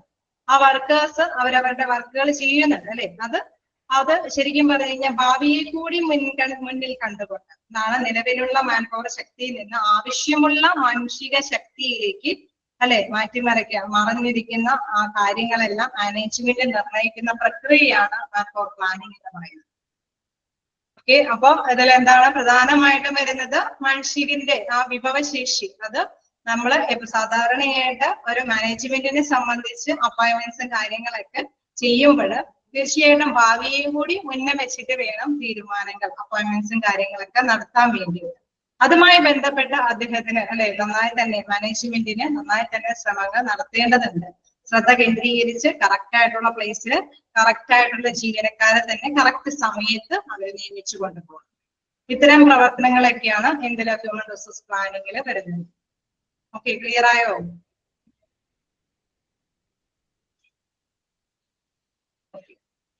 നമുക്ക് നെക്സ്റ്റ് ഇതിലേക്ക് പോകാം. എന്താണ് process of human resource planning. Process of human resource planning അല്ലെ ഇതിന്റെ പ്രവർത്തനങ്ങളുമായി ബന്ധപ്പെട്ട് വരുന്നത് it is A multi step process ആണ്. അതായത് നമുക്കറിയാം സ്റ്റെപ്പ് ബൈ സ്റ്റെപ്പ് ആയിട്ട് കാര്യങ്ങൾ മാനേജ്മെന്റ് കാര്യങ്ങൾ കൈകാര്യം ചെയ്യേണ്ടതുണ്ട്. നമുക്കറിയാം ഒരു നിശ്ചിത സമയത്ത് അല്ലെ കറക്റ്റ് ആയിട്ടുള്ള സമയത്ത് കറക്റ്റ് ആയിട്ടുള്ള പേഴ്സണെ കറക്റ്റ് ജോലി തന്നെ നിയമിക്കണം അല്ലെ. അപ്പൊ ജോലിയെ കുറിച്ചിട്ട് നല്ല ധാരണ ഉണ്ടാവണം. അതേമാതിരി തന്നെ ഈ പേഴ്സൺസിനെ കുറിച്ചും നല്ല ധാരണയുണ്ടാവും അല്ലെ. ആ പേഴ്സൺസിന് ആ ജോലി ചെയ്യാൻ പറ്റുമോ, അതേമാതിരി തന്നെ ജോലി എന്താണ് അല്ലെ, ജോലിയുടെ പ്രത്യേകതകൾ എന്താണ് എന്നെല്ലാം കൃത്യമായിട്ട് തന്നെ അവിടെ മനസ്സിലാക്കി പോകേണ്ടതുണ്ട്. അതുമായി ബന്ധപ്പെട്ടെല്ലാം സ്റ്റെപ്പ് ബൈ സ്റ്റെപ്പ് ആയിട്ടുള്ള കാര്യങ്ങളുണ്ട്. ഫസ്റ്റ് വൺ പറയുന്നത് to decide goals or aims. ആദ്യം തന്നെ നമ്മൾ എന്താണ് സാധാരണയായിട്ടുള്ള മാതിരി തന്നെ എയിം ലക്ഷ്യം എന്താണെന്നുള്ളത് തീരുമാനമുണ്ടാകണം. The main purpose is one of the matching or a fitting employee ability to enterprise requirements, emphasizing on a future instead of a present arrangements. അപ്പൊ ഇവിടെയും അത് തന്നെയാണ് എടുത്ത് പറയുന്നത്. പ്ലാനിങ്ങിൽ പറയുന്ന ആശയം തന്നെയാണ് പറയുന്നത്. നിലവിലുള്ള അല്ലെ അറേഞ്ച്മെന്റ്സ് പ്രസന്റ് അറേഞ്ച്മെന്റ്സിൽ എപ്പോഴും അതിന് പകരമായിട്ട് അവര് ഊന്നൽ കൊടുക്കേണ്ടത് എന്തിനു വേണ്ടിയിട്ടാണ്? ഫ്യൂച്ചറിനെയും കൂടി അല്ലെ ഫ്യൂച്ചറിനെയും കൂടി കൺസിഡർ ചെയ്തിട്ട് വേണം നിലവിലെ അറേഞ്ച്മെന്റ് പ്രാധാന്യം അല്ലെ അത് കൈകാര്യം ചെയ്യാൻ കൊണ്ടുപോകാനായിട്ട്. അതായത് വീണ്ടും പറയാം emphasising on future instead of present arrangement. നിലവിലുള്ള അറേഞ്ച്മെന്റിന് പകരം ഭാവിയെ മുന്നിൽ കണ്ടുകൊണ്ട് വേണം എന്താണ് നമ്മുടെ എംപ്ലോയീസിന്റെ അല്ലെ ആ എംപ്ലോയീസിന്റെ എബിലിറ്റീസും എന്തെങ്കിലും ആവശ്യകതയൊക്കെ തീരുമാനിച്ചു കൊണ്ടുപോകാനായിട്ട്. നമ്മളിപ്പോ ഒരു സ്ഥാപനം സ്റ്റാർട്ട് ചെയ്ത് വരുമ്പോൾ എപ്പോഴും അവർക്ക് ജോലിക്കാർക്ക് മതിയായ ജോലി കിട്ടണമെന്നില്ല. പക്ഷെ നമ്മൾ ഭാവിയെ ലക്ഷ്യം വെച്ചുകൊണ്ടാണ് അവർ എന്റർപ്രൈസ് സ്റ്റാർട്ട് ചെയ്യുന്നത് അല്ലെ. അപ്പൊ എപ്പോഴും വരാം അല്ലെ, ചാൻസബിൾ ആണ് മുന്നിൽ കണ്ടുകൊണ്ട് അവിടെ അപ്പോയിന്റ്മെന്റ്സ് ഒക്കെ നടത്തുന്നത്. വീണ്ടും അത് നന്നായിട്ട് അല്ലെ നല്ല പ്രോഫിറ്റബിൾ ആയിട്ട് ആ എന്റർപ്രൈസ് റൺ ചെയ്ത് പോകുമ്പോൾ വീണ്ടും നമ്മൾ അപ്പോയിന്റ്മെന്റ്സും കാര്യങ്ങളൊക്കെ കൂട്ടിക്കൊണ്ടുവരും. ശരിയല്ലേ? അങ്ങനെയല്ലേ? എംഫസിസിംഗ് എന്ന് പറയുമ്പോൾ ഊന്നൽ കൊടുക്കുക, ഭാവിയെ ഉന്നം വെക്കുക എന്നുള്ളതാണ്. ഓക്കെ, അപ്പൊ അതാണ് ഫസ്റ്റ് അല്ലെ. നമ്മള് ലക്ഷ്യം തീരുമാനിക്കുമ്പോൾ എപ്പോഴും നിലവില് നമ്മള് ഈ അറേഞ്ച്മെന്റ്സ് എന്ത് നടത്തുമ്പോൾ ഭാവിയെ കൂടി ഉന്നം വെച്ചിട്ട് വേണം അല്ലെ നമ്മുടെ എംപ്ലോയീസിന്റെ ആവശ്യകതകളും കാര്യങ്ങളൊക്കെ തീരുമാനിക്കാനായിട്ട്. നെക്സ്റ്റ് എന്താണ്? To estimate future organisational structure and manpower needs. അതായത് നമ്മൾ ഭാവിയെ കൺസിഡർ ചെയ്യണം അല്ലെ, പരിഗണിക്കണമെന്ന് പറയുന്നുണ്ട്. അപ്പൊ എപ്പോഴും ശ്രദ്ധ കേന്ദ്രീകരിക്കേണ്ടത് എന്താണ്? ആ ഒരു ഓർഗനൈസേഷന്റെ ഘടനയെ കുറിച്ചും കൂടി അല്ലെ മനസ്സിലാക്കിയിട്ട് വേണം ഭാവിയെ കൺസിഡർ ചെയ്യാനായിട്ട്, പരിഹരിക്കാനായിട്ട്. നോക്കാത്ത management must evaluate the structure of the organization at a given point in time. അതായത് നമുക്കറിയാം ചിലപ്പോ അല്ലെ ചില ഇപ്പൊ ഹോസ്പിറ്റൽ ആണെങ്കിൽ തന്നെ അതിന്റെ ആ ഒരു ഇതനുസരിച്ചിട്ട് രീതി അനുസരിച്ചിട്ട് എന്താണ് ഈ ഓരോ സീസൺ ബൈ സീസൺ ആയിട്ടായിരിക്കും ചിലപ്പോ തിരക്കും കാര്യങ്ങളൊക്കെ വരും. ശരിയാണോ? ഹോസ്പിറ്റലൊക്കെ തിരക്കുകളൊക്കെ അല്ലെ മഴക്കാലങ്ങളൊക്കെ ആകുമ്പോൾ അതിൻ്റെതായ കുറയും അല്ലെ. വേനൽക്കാലത്തിനും അസുഖം ഇല്ലാതിരിക്കുന്നില്ല, പക്ഷെ അല്ലെ മഴക്കാലത്തെ അപേക്ഷിച്ച് കുറവാണ് അല്ലെ. ആ ഒരു അല്ലെങ്കിൽ എന്തെങ്കിലും അസുഖങ്ങൾ എല്ലാവർക്കും സ്പ്രെഡ് ചെയ്യുന്നുണ്ടെങ്കിൽ അതുമായി ബന്ധപ്പെട്ട അല്ലെ അസുഖങ്ങൾക്ക് അതുമായി ബന്ധപ്പെട്ട ട്രീറ്റ്മെന്റിനായിരിക്കും കൂടുതലായിട്ട് വരും. അപ്പൊ എന്താണ് ആ ഒരു സ്ട്രക്ചർ, ആ ഒരു ഘടനയും കൂടി, അതിപ്പോ ഏതൊരു സ്ഥാപനത്തിനെ സംബന്ധിച്ചാണെങ്കിലും ആ ഒരു സ്ഥാപനത്തിന്റെ ഘടനയും കൂടി ഇവാലുവേറ്റ് ചെയ്യണം. ഇവാലുവേറ്റ് ചെയ്യാന്ന് വെച്ചാൽ വിലയിരുത്തി കൊണ്ടുപോകേണ്ടതുണ്ട്. For this evaluation the number and type of employees required must be determined. അങ്ങനെ ഇവാലുവേറ്റ് ചെയ്യുമ്പോൾ എത്രത്തോളം അല്ലെ എത്രത്തോളം എംപ്ലോയീസ് വേണ്ടി വരും അല്ലെ ഈ സ്ട്രക്ചർ നമ്മൾ ഇപ്പോ പക്ഷേ ഭാവിയിൽ ഈ ഒരു സ്ഥാപനം വികസിപ്പിക്കുകയാണെങ്കിൽ കൂടി എന്താണ് എത്രത്തോളം എംപ്ലോയീസ് വേണ്ടി വരും, അല്ലെങ്കിൽ ഈ സീസൺ ആവുമ്പോൾ എത്രത്തോളം എംപ്ലോയീസ് വേണ്ടി വരും, അങ്ങനെയും കൂടി അല്ലെ നേരത്തെ കൂടി എസ്റ്റിമേറ്റ് ചെയ്യേണ്ടിയിരിക്കുന്നു. നമുക്കറിയാം അവിടെ വർക്കേഴ്സിന് അല്ലെ നമ്മളെപ്പോഴും ഹ്യൂമൻ റിസോഴ്സ് എന്ന് പറയുന്നത് വർക്കേഴ്സിനാണ് നമ്മൾ പ്രാധാന്യം കൊടുക്കുന്നത്. അപ്പൊ അവിടുത്തെ വർക്കേഴ്സിന്റെ ഇടയിൽ എത്രത്തോളം തീരുമാനങ്ങളൊക്കെയാണ് എടുക്കുന്നത്, വർക്കേഴ്സിന് എത്ര പേരെ നിയമിക്കണം, ഏത് സമയത്ത് കറക്റ്റ് ആയിട്ടുള്ള ഓരോ പൊസിഷനിൽ നിയമനവുമായി ബന്ധപ്പെട്ട കാര്യങ്ങളാണ്. അപ്പൊ അതിന് പ്രധാനമായിട്ടും നെക്സ്റ്റ് ഇതിൽ വരുന്നത് എന്താണ്? സ്ട്രക്ചർ കൂടി നമ്മൾ മനസ്സിലാക്കിയാലേ ഫ്യൂച്ചറിൽ estimate future organisation structure and manpower needs എന്നാ പറയുന്നത്. അപ്പൊ ആ സ്ട്രക്ചറും കൂടി വിലയിരുത്തിയിട്ട് ആവശ്യം വരുമോ, വീണ്ടും ഇത് വികസിപ്പിച്ചു കൊണ്ടൊക്കെ വരികയാണെങ്കിൽ വർക്കേഴ്സിന്റെ ആവശ്യകത ഉണ്ടാകുമോ എന്നുള്ളത് മനസ്സിലാക്കി കൊണ്ടുപോകേണ്ടതുണ്ട്. എന്താണ് ടു ഓഡിറ്റ് ഹ്യൂമൻ റിസോഴ്സ്. അപ്പൊ നമ്മൾക്ക് അറിയാം മനുഷ്യന്റെ വിഭവശേഷിയാണ് അവിടെ അവലോകനം ചെയ്യുന്നത്.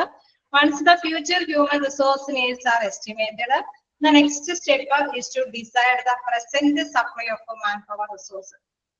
അതായത് നമ്മളിപ്പോ കുറച്ച് അല്ലെ ഇത്രത്തോളം വ്യക്തികളൊക്കെ ആവശ്യം വേണ്ടി വരും അല്ലെ, ഇത് വിപുലീകരിച്ചു വരുമ്പോഴോ അല്ലെങ്കിൽ ഇതിന്റെ ആ ഒരു ടേൺ ഓവർ നമ്മൾ മനസ്സിലാക്കി കഴിയുമ്പോൾ കുറച്ചും കൂടി അല്ലെ അത് ആവശ്യകത അല്ലെ കുറച്ചും കൂടി പ്രൊഡക്ഷൻ സംബന്ധങ്ങളൊക്കെ ആണെങ്കിൽ അതുമായി ബന്ധപ്പെട്ട് കുറച്ചും കൂടി ആവശ്യകത അല്ലെ തൊഴിലാളികളെ കൂടി ആവശ്യം വേണ്ടി വരും എന്നുള്ളത് ഡിസൈഡ് ചെയ്തു വരും.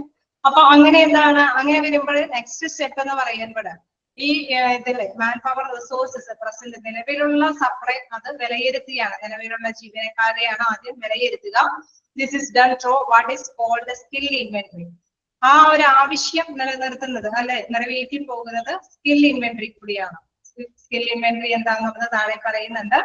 Skill inventory consist of data about each employee's skills, ability, work performance, and other items of information indicating his overall value of the company.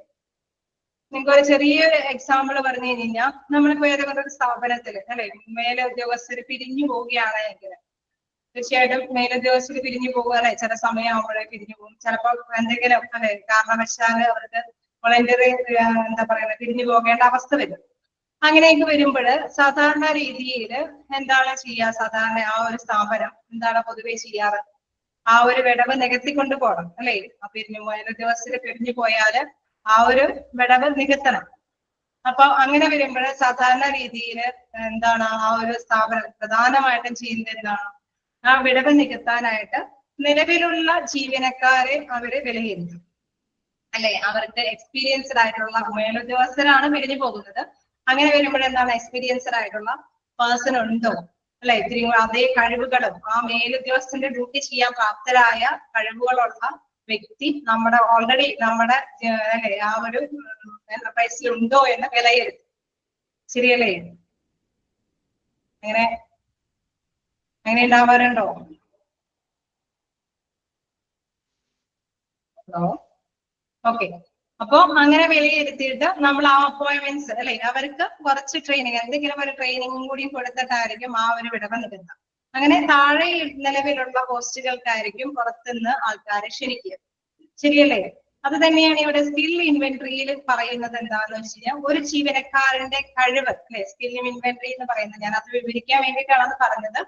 അപ്പം ഒരു ജീവനക്കാരൻ അവിടെയുള്ള എംപ്ലോയീസിന്റെ കഴിവുകള് അല്ലെ അല്ലെങ്കിൽ വർക്ക് എക്സ്പീരിയൻസുകൾ അല്ലെങ്കിൽ ആ ഒരു സ്ഥാപനത്തിന് വേണ്ടി അല്ലെ അതാണ് പറയുന്നത് information indicating is overall value of the company. ആ ഒരു കമ്പനിക്ക് അല്ലെങ്കിൽ എന്റർപ്രൈസിന് വേണ്ടി ആ വ്യക്തിക്ക് ചെയ്യാൻ പറ്റുന്ന തരത്തിലുള്ള എക്സ്പീരിയൻസുകൾ അല്ലെ കഴിവുകളും എന്താ പറയുക അനുഭവങ്ങളും ഒപ്പം തന്നെ എന്താണ് അദ്ദേഹത്തിന്റെ ക്വാളിഫിക്കേഷനും എല്ലാം എന്താണ് അവരെ കൃത്യമായിട്ട് തന്നെ വിലയിരുത്തും, പരിശോധിക്കും. അതാണ് സ്കിൽ ഇൻവെന്ററിയിൽ വരുന്നത്. അപ്പോൾ അവിടെയുള്ള ജീവനക്കാരുടേതായിട്ടുള്ള എല്ലാ ഡീറ്റെയിൽസും സ്കിൽ ഇൻവെന്ററിയിൽ ഉണ്ടാവും. ഏതൊരു സ്ഥാപനമാണോ ആ സ്ഥാപനത്തിൽ വർക്ക് ചെയ്യുന്ന ഓരോ എംപ്ലോയീസിന്റെയും എല്ലാ ഡീറ്റെയിൽസും അവരുടെ എന്താ പറയാ അവരുടെ എക്സ്പീരിയൻസും ക്വാളിഫിക്കേഷൻസും അല്ലെങ്കിൽ എന്തെങ്കിലും അനുഭവങ്ങൾ ഉണ്ടെങ്കിൽ സ്പെഷ്യൽ ആയിട്ടുള്ള എന്തെങ്കിലും കാര്യങ്ങളെല്ലാം അവര് കൈകാര്യം ചെയ്തിട്ടുണ്ടെങ്കിൽ അതുമായി ബന്ധപ്പെട്ട ഡീറ്റെയിൽസ് എല്ലാം ആ സ്കിൽ ഇൻവെന്ററിയിൽ ഉണ്ടായിരിക്കും. അപ്പൊ ആ സ്കിൽ ഇൻവെന്ററി കൂടി നോക്കിയിട്ടാണ് ഇത്തരത്തിലുള്ള കുറച്ച് കാര്യങ്ങൾ അവര് ഡിസിഷൻ എടുക്കുന്നത്. അതുമായി ബന്ധപ്പെട്ടൊക്കെ താഴേക്ക് വരുന്നുണ്ട്. നിങ്ങൾക്ക് അടുത്ത പോയിന്റുകളിലാണ് അത് വരുന്നത്. ഇത്രയും കാര്യം ജസ്റ്റ് സ്കിൽ ഇൻവെന്ററി എന്താണെന്നുള്ളത് മനസ്സിലാക്കി വെക്കുക. Once the future human resource needs are estimated, the next step is to decide the present supply of manpower resources. അവിടെയുള്ള നിലവിലുള്ള എംപ്ലോയീസിന്റെ സപ്ലൈ ആണ് വിലയിരുത്തേണ്ടി വരുന്നത്. അതിൽ എന്താ പറയുന്നത്? This is done through what is called skill inventory. അതിൽ സ്കിൽ ഇൻവെന്ററി ആണ് അതിന് പ്രധാനമായിട്ടും അവർ ഉപയോഗപ്രദമാക്കുന്നത്. ആ സ്കിൽ ഇൻവെന്ററി എന്നതുകൊണ്ട് എന്താ ഉദ്ദേശിക്കുന്നത്? അവിടെയുള്ള വർക്കേഴ്സ് അവരുടെ സ്കില്ലുകൾ, അബിലിറ്റീസ്, വർക്ക് എക്സ്പീരിയൻസുകളൊക്കെ എല്ലാ ഇൻഫോർമേഷൻസ് ആ കമ്പനിക്ക് വേണ്ടിയിട്ട് അല്ലെങ്കിൽ ആ സ്ഥാപനത്തിന് വേണ്ടിയിട്ട് അദ്ദേഹത്തിനാൽ അല്ലെ എന്തൊക്കെ ലഭ്യമാകും എന്നുള്ള എല്ലാ ഡീറ്റെയിൽസും അതിൽ ഉൾപ്പെടുത്തിയിട്ടുണ്ടാവും. അതാണ് ടു ഓഡിറ്റ് ഹ്യൂമൻ റിസോഴ്സ് അവിടെയുള്ള വർക്കേഴ്സിന്റെ അവലോകനം കൊണ്ട് ഉദ്ദേശിക്കുന്നത്. ഓക്കെ, ക്ലിയർ ആയോ?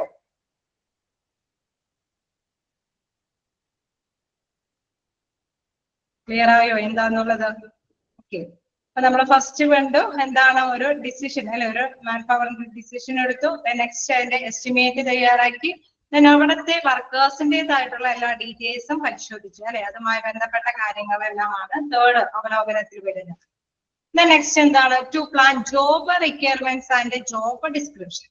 അതായത് ഇതില് പ്രധാനമായിട്ടും പറയുന്നത് ജോലിയെ സംബന്ധിച്ചുള്ള കാര്യങ്ങളാണ്. നമ്മൾ പറഞ്ഞു അല്ലെ ഹോസ്പിറ്റലാകുമ്പോൾ വ്യത്യസ്ത തരത്തിലുള്ള ജോലികളുണ്ട് അല്ലെ. അപ്പൊ അവിടെ ക്ലറിക്കൽ ജോലി ചെയ്യുന്നവരുണ്ട്, നഴ്സിന്റെ ജോലി ചെയ്യുന്നുണ്ട്, ക്ലിനിക്കൽ ജോലി ചെയ്യുന്നവരുണ്ട്, അങ്ങനെ വ്യത്യസ്ത തരത്തിലുള്ള ജോലികളുണ്ട്. ഓരോ ജോലിക്കും നമുക്കറിയാം ഓരോ പ്രത്യേകതകളുണ്ട് അല്ലെ. അപ്പൊ ജോലിയുമായി ബന്ധപ്പെട്ട കാര്യങ്ങളാണ് നെക്സ്റ്റ് സ്റ്റെപ്പിൽ വരുന്നത്.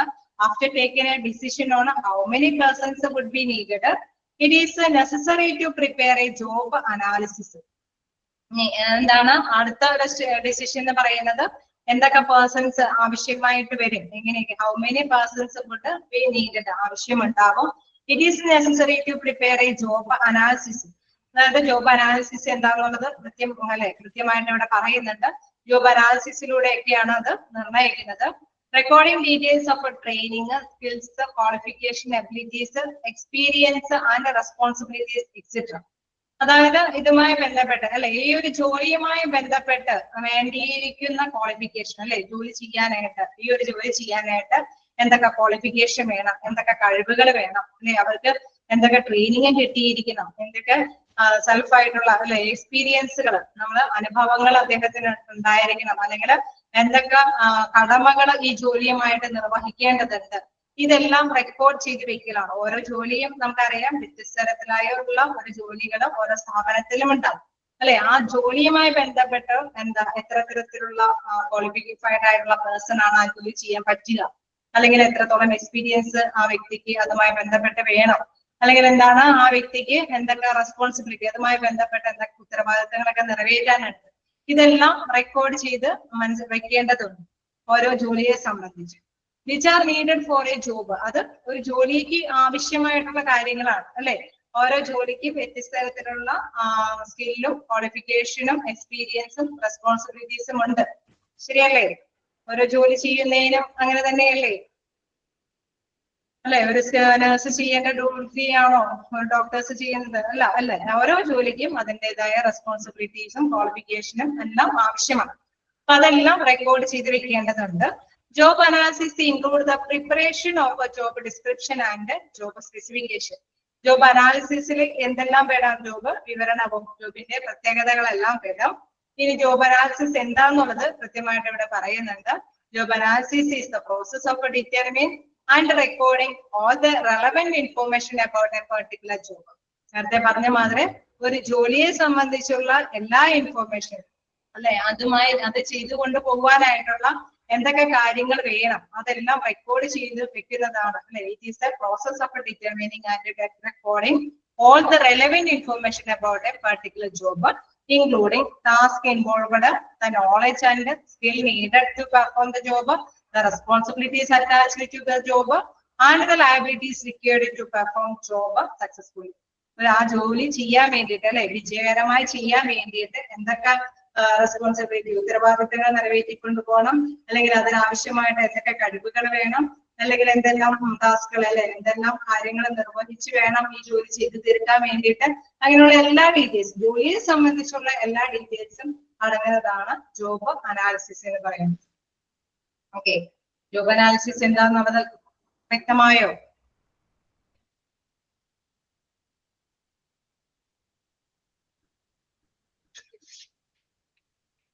ഓക്കെ, അപ്പൊ നമ്മൾ ഒരു പർട്ടിക്കുലർ ഒരു തൊഴിലാളിയെ സംബന്ധിച്ച് നമ്മൾ സ്കിൽ ഇൻവെന്ററിയിൽ കണ്ടു. ഇനി ജോബ് അനാലിസിസ് എന്ന് പറയുന്നത് ജോലിയുമായി ബന്ധപ്പെട്ട ഡീറ്റെയിൽസുകളാണ്. ഓക്കെ, അത് കഴിഞ്ഞാൽ വീണ്ടും പറയുന്നത് എന്താണെന്ന് വെച്ചാൽ ജോബ് റിക്വയർമെന്റ്സ് ആണ്. ജോബ് റിക്വയർമെന്റ്സിൽ പറയുന്നത് job requirements are qualification and skills needed for a certain position. നമ്മളിപ്പോ നേരത്തെ കണ്ടു, ഒരു സ്ഥാപനത്തില് ഒരു അല്ലെ മേലുദ്യോഗസ്ഥൻ പിരിഞ്ഞു പോയപ്പോ ആ ഉദ്യോഗസ്ഥന് പകരമായിട്ട് നമ്മൾ അവിടെ സ്കിൽ ഇൻവെന്ററി ഒക്കെ ചെക്ക് ചെയ്തു. പിന്നെ അതേമാതിരി തന്നെ ആ ജോലി അല്ലെ ജോലിയുമായി സംബന്ധിച്ച് അനാലിസിസ് നടത്തി. ജോലിയെ സംബന്ധിച്ച് വിലയിരുത്തി. പിന്നെ അവിടെയുള്ള വർക്കേഴ്സിൽ നിന്നും ഈ പറഞ്ഞ മാതിരിയുള്ള അല്ലെ കഴിവുള്ള വ്യക്തികളൊക്കെ ആണോ എന്ന് കണ്ടെത്തി. ഇനി അതിന് ആവശ്യമായിട്ടുള്ള ആ ഒരു പൊസിഷൻ അല്ലെ, ഒരു സെർട്ടൻ പൊസിഷനും കൂടി ഉണ്ട് ആ ഒരു ജോലിക്ക് അല്ലെ. മേലുദ്യോഗസ്ഥനാകുമ്പോൾ അവർക്ക് അതിൻ്റെതായ ഒരു സ്ഥാനക്കയറ്റം അല്ലെ, ഒരു സ്ഥാനത്തിൻ്റെതായ ഒരു ഡിഗ്നിറ്റി ഉണ്ട്, അന്തസ്സുണ്ട്, അതിൻ്റെതായ ഒരു പൊസിഷൻ ഉണ്ട്. അപ്പൊ അതുമായി ബന്ധപ്പെട്ട എന്തെങ്കിലും റിക്വയർമെന്റ്സ് അതുകളാണ് ജോബ് റിക്വയർമെന്റ്സ് അല്ലെ അതിൽ പ്രധാനമായിട്ടും പറയുന്നത്.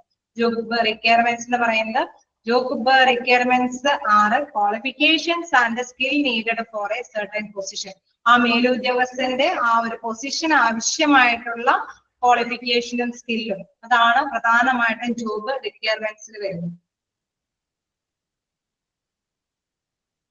ഓക്കെ, അപ്പൊ എന്താണ് പ്രധാനമായിട്ട് നമ്മൾ മനസ്സിലാക്കി പോവുക, ജോബ് റിക്വയർമെന്റ്സ് എന്താണ് അല്ലെ.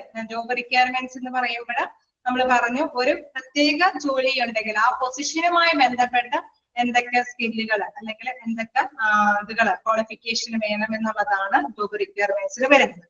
ഇനി വീണ്ടും വേറൊരു ടൈം വരുന്നുണ്ട്, ജോബ് ഡിസ്ക്രിപ്ഷൻ എന്താണെന്നുള്ളത്. ജോബ് ഡിസ്ക്രിപ്ഷൻ എന്താന്ന് പറയുന്നത് job description or JD is a written account that narrates the general task or other related duties and the responsibility of a position.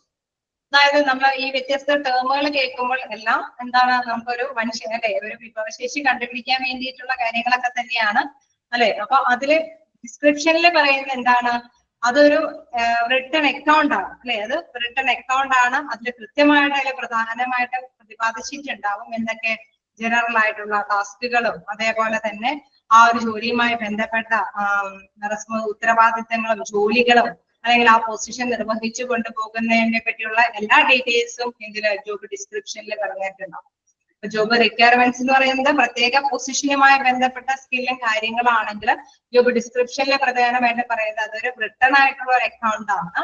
അതില് കൃത്യമായിട്ട് വിവരിച്ച് കാണിക്കുന്നത് എന്താണെന്ന് വെച്ച് കഴിഞ്ഞാൽ ജനറൽ അല്ലെ ഈ ജോലിയുമായി ബന്ധപ്പെട്ട ടാസ്കുകൾ അല്ലെങ്കിൽ ജോലികൾ എന്തൊക്കെയാണ്, ഉത്തരവാദിത്തങ്ങൾ എന്തൊക്കെയാണ്, ആ പൊസിഷൻ എന്താണ് എന്നുള്ളത് കൃത്യമായിട്ട് വിവരിച്ച് അല്ലെ ഒരു എന്താ പറയുക ഒരു ഏതൊരു പൊസിഷനെ സംബന്ധിച്ച് ഒരു ഇന്ന ക്വാളിഫിക്കേഷൻ ഇന്ന ഒരു പൊസിഷനിലുള്ള ഒരു ജോലിക്കാരനാണ് എങ്കിൽ അപ്പൊ അദ്ദേഹത്തിൻ്റെതായിട്ടുള്ള പൊസിഷൻ എന്താണ്, അദ്ദേഹത്തിന്റെ ഉത്തരവാദിത്തങ്ങൾ എന്താണ്, ഡ്യൂട്ടി എന്താണ്, അതോടൊപ്പം തന്നെ എന്തൊക്കെ ടാസ്കുകൾ അദ്ദേഹം നിർവഹിക്കേണ്ടതുണ്ട്, ഇതെല്ലാം തന്നെ അതിൽ കൃത്യമായിട്ട് നാരേറ്റ് ചെയ്ത് അല്ലെ കൃത്യമായിട്ട് എഴുതി തയ്യാറാക്കിയിട്ടുണ്ടെങ്കിൽ അതിന് പറയുന്ന പേരാണ് ജോബ് ഡിസ്ക്രിപ്ഷൻ എന്ന് പറയുന്നത്. അപ്പൊ ഇത്രയും കാര്യങ്ങളെല്ലാം ജോലിയെ സംബന്ധിച്ച കാര്യങ്ങളാണ് നമ്മൾ ഇത് മുഴുവൻ അല്ലെ to plan job requirements and job ഡിസ്ക്രിപ്ഷനിൽ വിവരിക്കുന്നത്. ജോലിയെ സംബന്ധിച്ചിട്ടുള്ള എല്ലാ ഡീറ്റെയിൽസുകളാണ്. അല്ലെ ജോബ് റിക്വയർമെന്റ്സ് എന്താണെന്ന് നമ്മൾ മനസ്സിലാക്കി, ജോബ് അനാലിസിസ് എന്താണെന്ന് മനസ്സിലാക്കി, ജോബ് ഡിസ്ക്രിപ്ഷൻ എന്താണെന്ന് മനസ്സിലാക്കി. ഇതെല്ലാം ജോലി അല്ലെ അവിടെ ഏതൊരു ജോലിയുമുണ്ടോ ആ ജോലിയെ സംബന്ധിച്ചിട്ടുള്ള വ്യത്യസ്ത രീതിയിലുള്ള ആശയങ്ങളാണ് ഇവിടെ കൊടുത്തിരിക്കുന്നത്. ഓക്കെ, ക്ലിയർ ആയോ?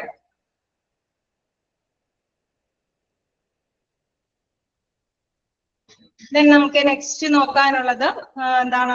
To develop a human resource plan. അതായത് നമുക്ക് ഒരു പോയിന്റും കൂടി എടുത്തിട്ട് നിർത്താം, കാരണം നമ്മളുടെ പോർഷൻസ് അങ്ങനെ കവർ ചെയ്ത് പോകില്ല. അപ്പൊ നെക്സ്റ്റ് എന്ന് പറയുന്നത് to develop human resource plan ആണ് അല്ലെ. നമ്മളിപ്പോ ജോലി എന്താണെന്നുള്ളതൊക്കെ മനസ്സിലാക്കി, അതേമാതിരി തന്നെ സ്കിൽ ഇൻവെന്ററി, ആ വ്യക്തിയുടേതായിട്ടുള്ള അല്ലെ അവിടെയുള്ള വർക്കേഴ്സിന്റെ കുറെ കാര്യങ്ങളൊക്കെ മനസ്സിലാക്കി, പിന്നെ ജോലി അല്ലെ എത്രത്തോളം എണ്ണം വേണം അല്ലെ എത്രത്തോളം ആൾക്കാർ വേണം അതൊക്കെ എസ്റ്റിമേറ്റ് ഒക്കെ ചെയ്ത് തയ്യാറാക്കി. ഇനി വീണ്ടും നമ്മൾക്ക് to develop a human resource, അത് വളർത്തിയെടുക്കണം അല്ലെ, അതുമായി ബന്ധപ്പെട്ട് വികസിപ്പിച്ചെടുക്കാൻ വേണ്ട പ്ലാനിനെ കുറിച്ചിട്ടാണ് ഇവിടെ പറയുന്നത്. This step refers to the development and implementation of the human resource plan, which consists of finding out the source of labor supply in order to make an effective use of these source. അതായത് നമ്മൾ കണ്ടു അല്ലെ ഒരു ഒഴിവുകൾ വരുമ്പോൾ സാധാരണയായിട്ട് നമ്മൾ കണ്ടാല് finding out the source labour supply, അതായത് ലേബർ സപ്ലൈയിൽ നിന്ന് തൊഴിലാളികളിൽ നിന്നുമാണ് നമ്മൾ എഫക്റ്റീവായിട്ട് ഈ ഇത്തരത്തിലുള്ള വ്യക്തികളെ കണ്ടെത്തേണ്ടി വരുന്നത്. അപ്പൊ ഇതിൽ പ്രധാനമായിട്ട് നമ്മൾ ഏതെങ്കിലും ഉറവിടത്തിൽ നിന്നും അവിടെ തൊഴിൽ ചെയ്യുന്ന വ്യക്തികളെ നമ്മൾക്ക് കണ്ടെത്തേണ്ടതുണ്ട് അല്ലെ. വിടവുകൾ വന്നു കഴിഞ്ഞാൽ നികത്താനായിട്ടാണെങ്കിലും അല്ലെങ്കിൽ താഴെ തട്ടിലുള്ള ജനങ്ങളെ അല്ലെ ജീവനക്കാരെ പോസ്റ്റ് ചെയ്യാൻ വേണ്ടിയിട്ടാണെങ്കിലും ഏതെങ്കിലും എഫക്റ്റീവ് ആയിട്ടുള്ള ഒരു ഉറവിടം കണ്ടെത്തണം. അതാണ് ഇതിൽ വരുന്ന ഒരു സ്റ്റെപ്പ് എന്ന് പറയുന്നത്. The first thing therefore is to decide on the policy. അപ്പൊ അതില് ഫസ്റ്റ് ആയിട്ട് നമ്മളിങ്ങനെ അല്ലെ ജീവനക്കാരെ കണ്ടെത്തേണ്ടി വരുമ്പോൾ ആദ്യം തന്നെ ഒരു പോളിസി തയ്യാറാക്കുകയാണ്, തീരുമാനിക്കുകയാണ്. നമ്മൾ കണ്ടായിരുന്നു നേരത്തെ ക്ലാസ്സിൽ പോളിസി എന്താണെന്നുള്ളതൊക്കെ. അപ്പൊ ഈ പോളിസിയിൽ എന്താ പറയുന്നത്? Should the personal B hired from within through promotional channel or should it be obtained from an outside source. അതായത് നമ്മളിപ്പോ നമുക്ക് പറഞ്ഞു ഒരു സ്ഥാപനത്തിൽ ഒഴിവുകൾ വരുമ്പോൾ ആദ്യം തന്നെ ഒരുപക്ഷെ നമ്മളല്ലേ പ്രൊമോഷൻ ചാനൽ കൊടുത്ത് അല്ലെ പ്രൊമോഷൻ വഴി മേലുദ്യോഗസ്ഥരുടെ വിടവുകളൊക്കെ നികത്തി താഴെ തട്ടിൽ നിന്നുള്ള പോസ്റ്റുകളൊക്കെ ഔട്ട്സൈഡേഴ്സിൽ നിന്ന് നമ്മൾ അല്ലെ ഔട്ട്സൈഡേഴ്സിൽ നിന്ന് ആപ്ലിക്കേഷൻസ് സ്വീകരിച്ച് സെലക്ട് ചെയ്യുന്ന നടപടി അല്ലെ. അങ്ങനെയാണ് സാധാരണയായിട്ട് മിക്ക സ്ഥാപനങ്ങളും നന്നായി അല്ലെ അത് കൈകാര്യം ചെയ്തു പോകുന്നത്. അപ്പൊ ഇത് തന്നെയാണ് ഇവിടെ പറയുന്നത്. ഫസ്റ്റ്ലി നമ്മൾക്ക് ഇങ്ങനെയുള്ള ഒഴിവുകളൊക്കെ വരുമ്പോൾ ആദ്യം തന്നെ എവിടെ നിന്നാണോ വ്യക്തികളെ അവിടെയുള്ള ജീവനക്കാരെ ആ ഒരു വിടവുകൾ നികത്തിക്കൊണ്ട് പോകാൻ പറ്റുക എന്നുള്ളത് കണ്ടെത്തേണ്ടതുണ്ട് അല്ലെ. ഫൈൻഡ് ചെയ്യണം അത് ഏത് സോഴ്സിൽ നിന്ന് ഏത് ഉറവിടത്തിൽ നിന്നാണ് അത് നികത്തിക്കൊണ്ട് പോകാൻ പറ്റുക എന്നുള്ളത് ചിന്തിക്കേണ്ടിയിരിക്കുന്നു. നെക്സ്റ്റ് അതിന് വേണ്ടിയിട്ട് പ്രധാനമായിട്ട് ഫസ്റ്റ്ലി ചെയ്യുന്നതാണ് ഒരു പോളിസി, നയങ്ങൾ രൂപീകരിക്കുക എന്നുള്ളത്. നമുക്കറിയാം മാനേജ്മെന്റ് തലത്തിൽ നയങ്ങൾ രൂപീകരിക്കുകയാണ് അല്ലെ. ഈ ഒരു മേലുദ്യോഗസ്ഥര പോസ്റ്റുകളൊക്കെ നികത്താനായിട്ട് ഇവിടെയുള്ള വർക്കേഴ്സിന്റെ സ്കിൽ ഇൻവെന്ററി പരിശോധിച്ചിട്ട് അവർക്ക് മതിയായ എന്തെങ്കിലും ട്രെയിനിങ് പാക്കേജുകളൊക്കെ കൊടുത്തിട്ട് അല്ലെ മേലുദ്യോഗസ്ഥര വിടവുകളൊക്കെ നികത്താം. പിന്നെ മറ്റുള്ളത് അല്ലെ മറ്റുള്ള താഴേക്കിടയിലുള്ള പോസ്റ്റുകൾ ഔട്ട്സൈഡിൽ നിന്നും നമുക്ക് ആപ്ലിക്കേഷൻസ് സ്വീകരിച്ചിട്ട് അല്ലെ അത് സെലക്ട് ചെയ്ത് നികത്താം എന്നുള്ളത് വെക്കുന്നു. The best policy followed by most organization is to fill up higher vacancies by promotion and lower level position by recruitment from the labor market.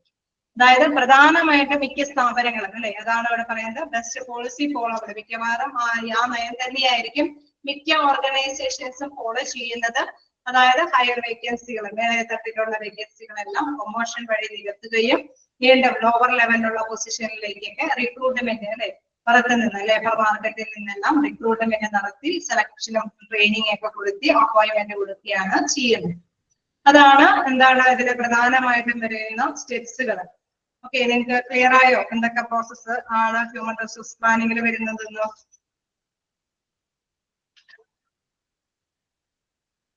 Okay, step by step ആയിട്ട് എന്തെങ്കിലും clear ആയോ?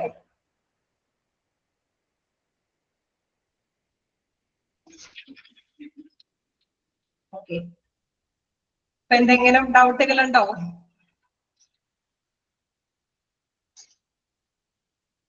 Clear ആയി എന്നുള്ളതാണോ? ഇതൊന്ന് നിങ്ങൾ എന്താ പറയാ സമയം കിട്ടുമ്പോൾ ഒന്ന് ജസ്റ്റ് വായിച്ച് നോക്കിയാൽ മതി. ജസ്റ്റ് ഒന്ന് മനസ്സിലാക്കാം. ലാസ്റ്റ് ക്ലിയർ ആയില്ല എന്ന് പറയുന്നു. അതായത് ലാസ്റ്റില് പറയുന്ന ഒരു കാര്യം എന്ന് പറയുന്നത് ഹ്യൂമൻ റിസോഴ്സുകൾ നമ്മൾ കണ്ടെത്തേണ്ടതുണ്ട് അല്ലെ. ഇങ്ങനെ വേക്കൻസികളൊക്കെ വരാമെന്നുള്ളത് മനസ്സിലാക്കി കഴിയുമ്പോൾ അവിടെ എംപ്ലോയീസിന്റെ ഗ്യാപ്പുകൾ വരാൻ സാധ്യതയുണ്ടെങ്കിൽ ഗ്യാപ്പുകൾ നികത്തെ പോകേണ്ടതുണ്ട്.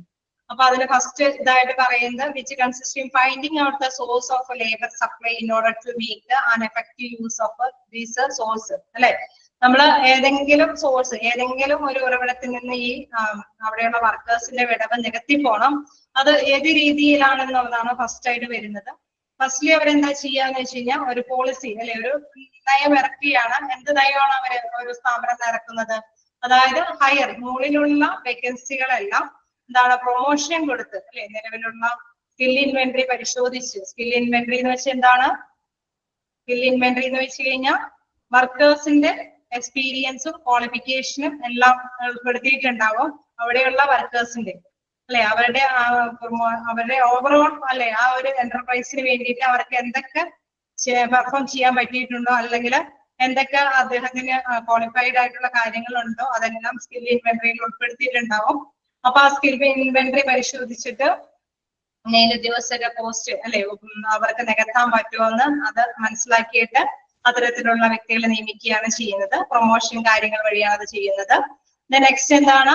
ഔട്ട്സൈഡേഴ്സിൽ നിന്ന്. ഔട്ട്സൈഡേഴ്സ് എന്ന് പറയുമ്പോൾ പുറത്ത് റിക്രൂട്ട്മെന്റ് നടത്തി അല്ലെ, അവിടെ താഴെ തട്ടിലുള്ള ലോവർ പോസ്റ്റുകളെല്ലാം റിക്രൂട്ട്മെന്റ് നടത്തി ആപ്ലിക്കേഷൻസ് ഒക്കെ സ്വീകരിച്ച് അതിൽ നിന്ന് സെലക്ഷൻ ഇന്റർവ്യൂ നടത്തി അപ്പോയിന്റ്മെന്റുകൾ കൊടുക്കുന്ന ഒരു രീതിയാണ് ചെയ്യുന്നത്. മോസ്റ്റ്ലി മിക്ക ഓർഗനൈസേഷൻസും എന്റർപ്രൈസുകളെല്ലാം ആ ഒരു രീതി തന്നെയാണ് ഫോളോ ചെയ്ത് പോകാറുള്ളത് എന്നുള്ളതാണ് ലാസ്റ്റ് സെന്റൻസിൽ പറയുന്നത്.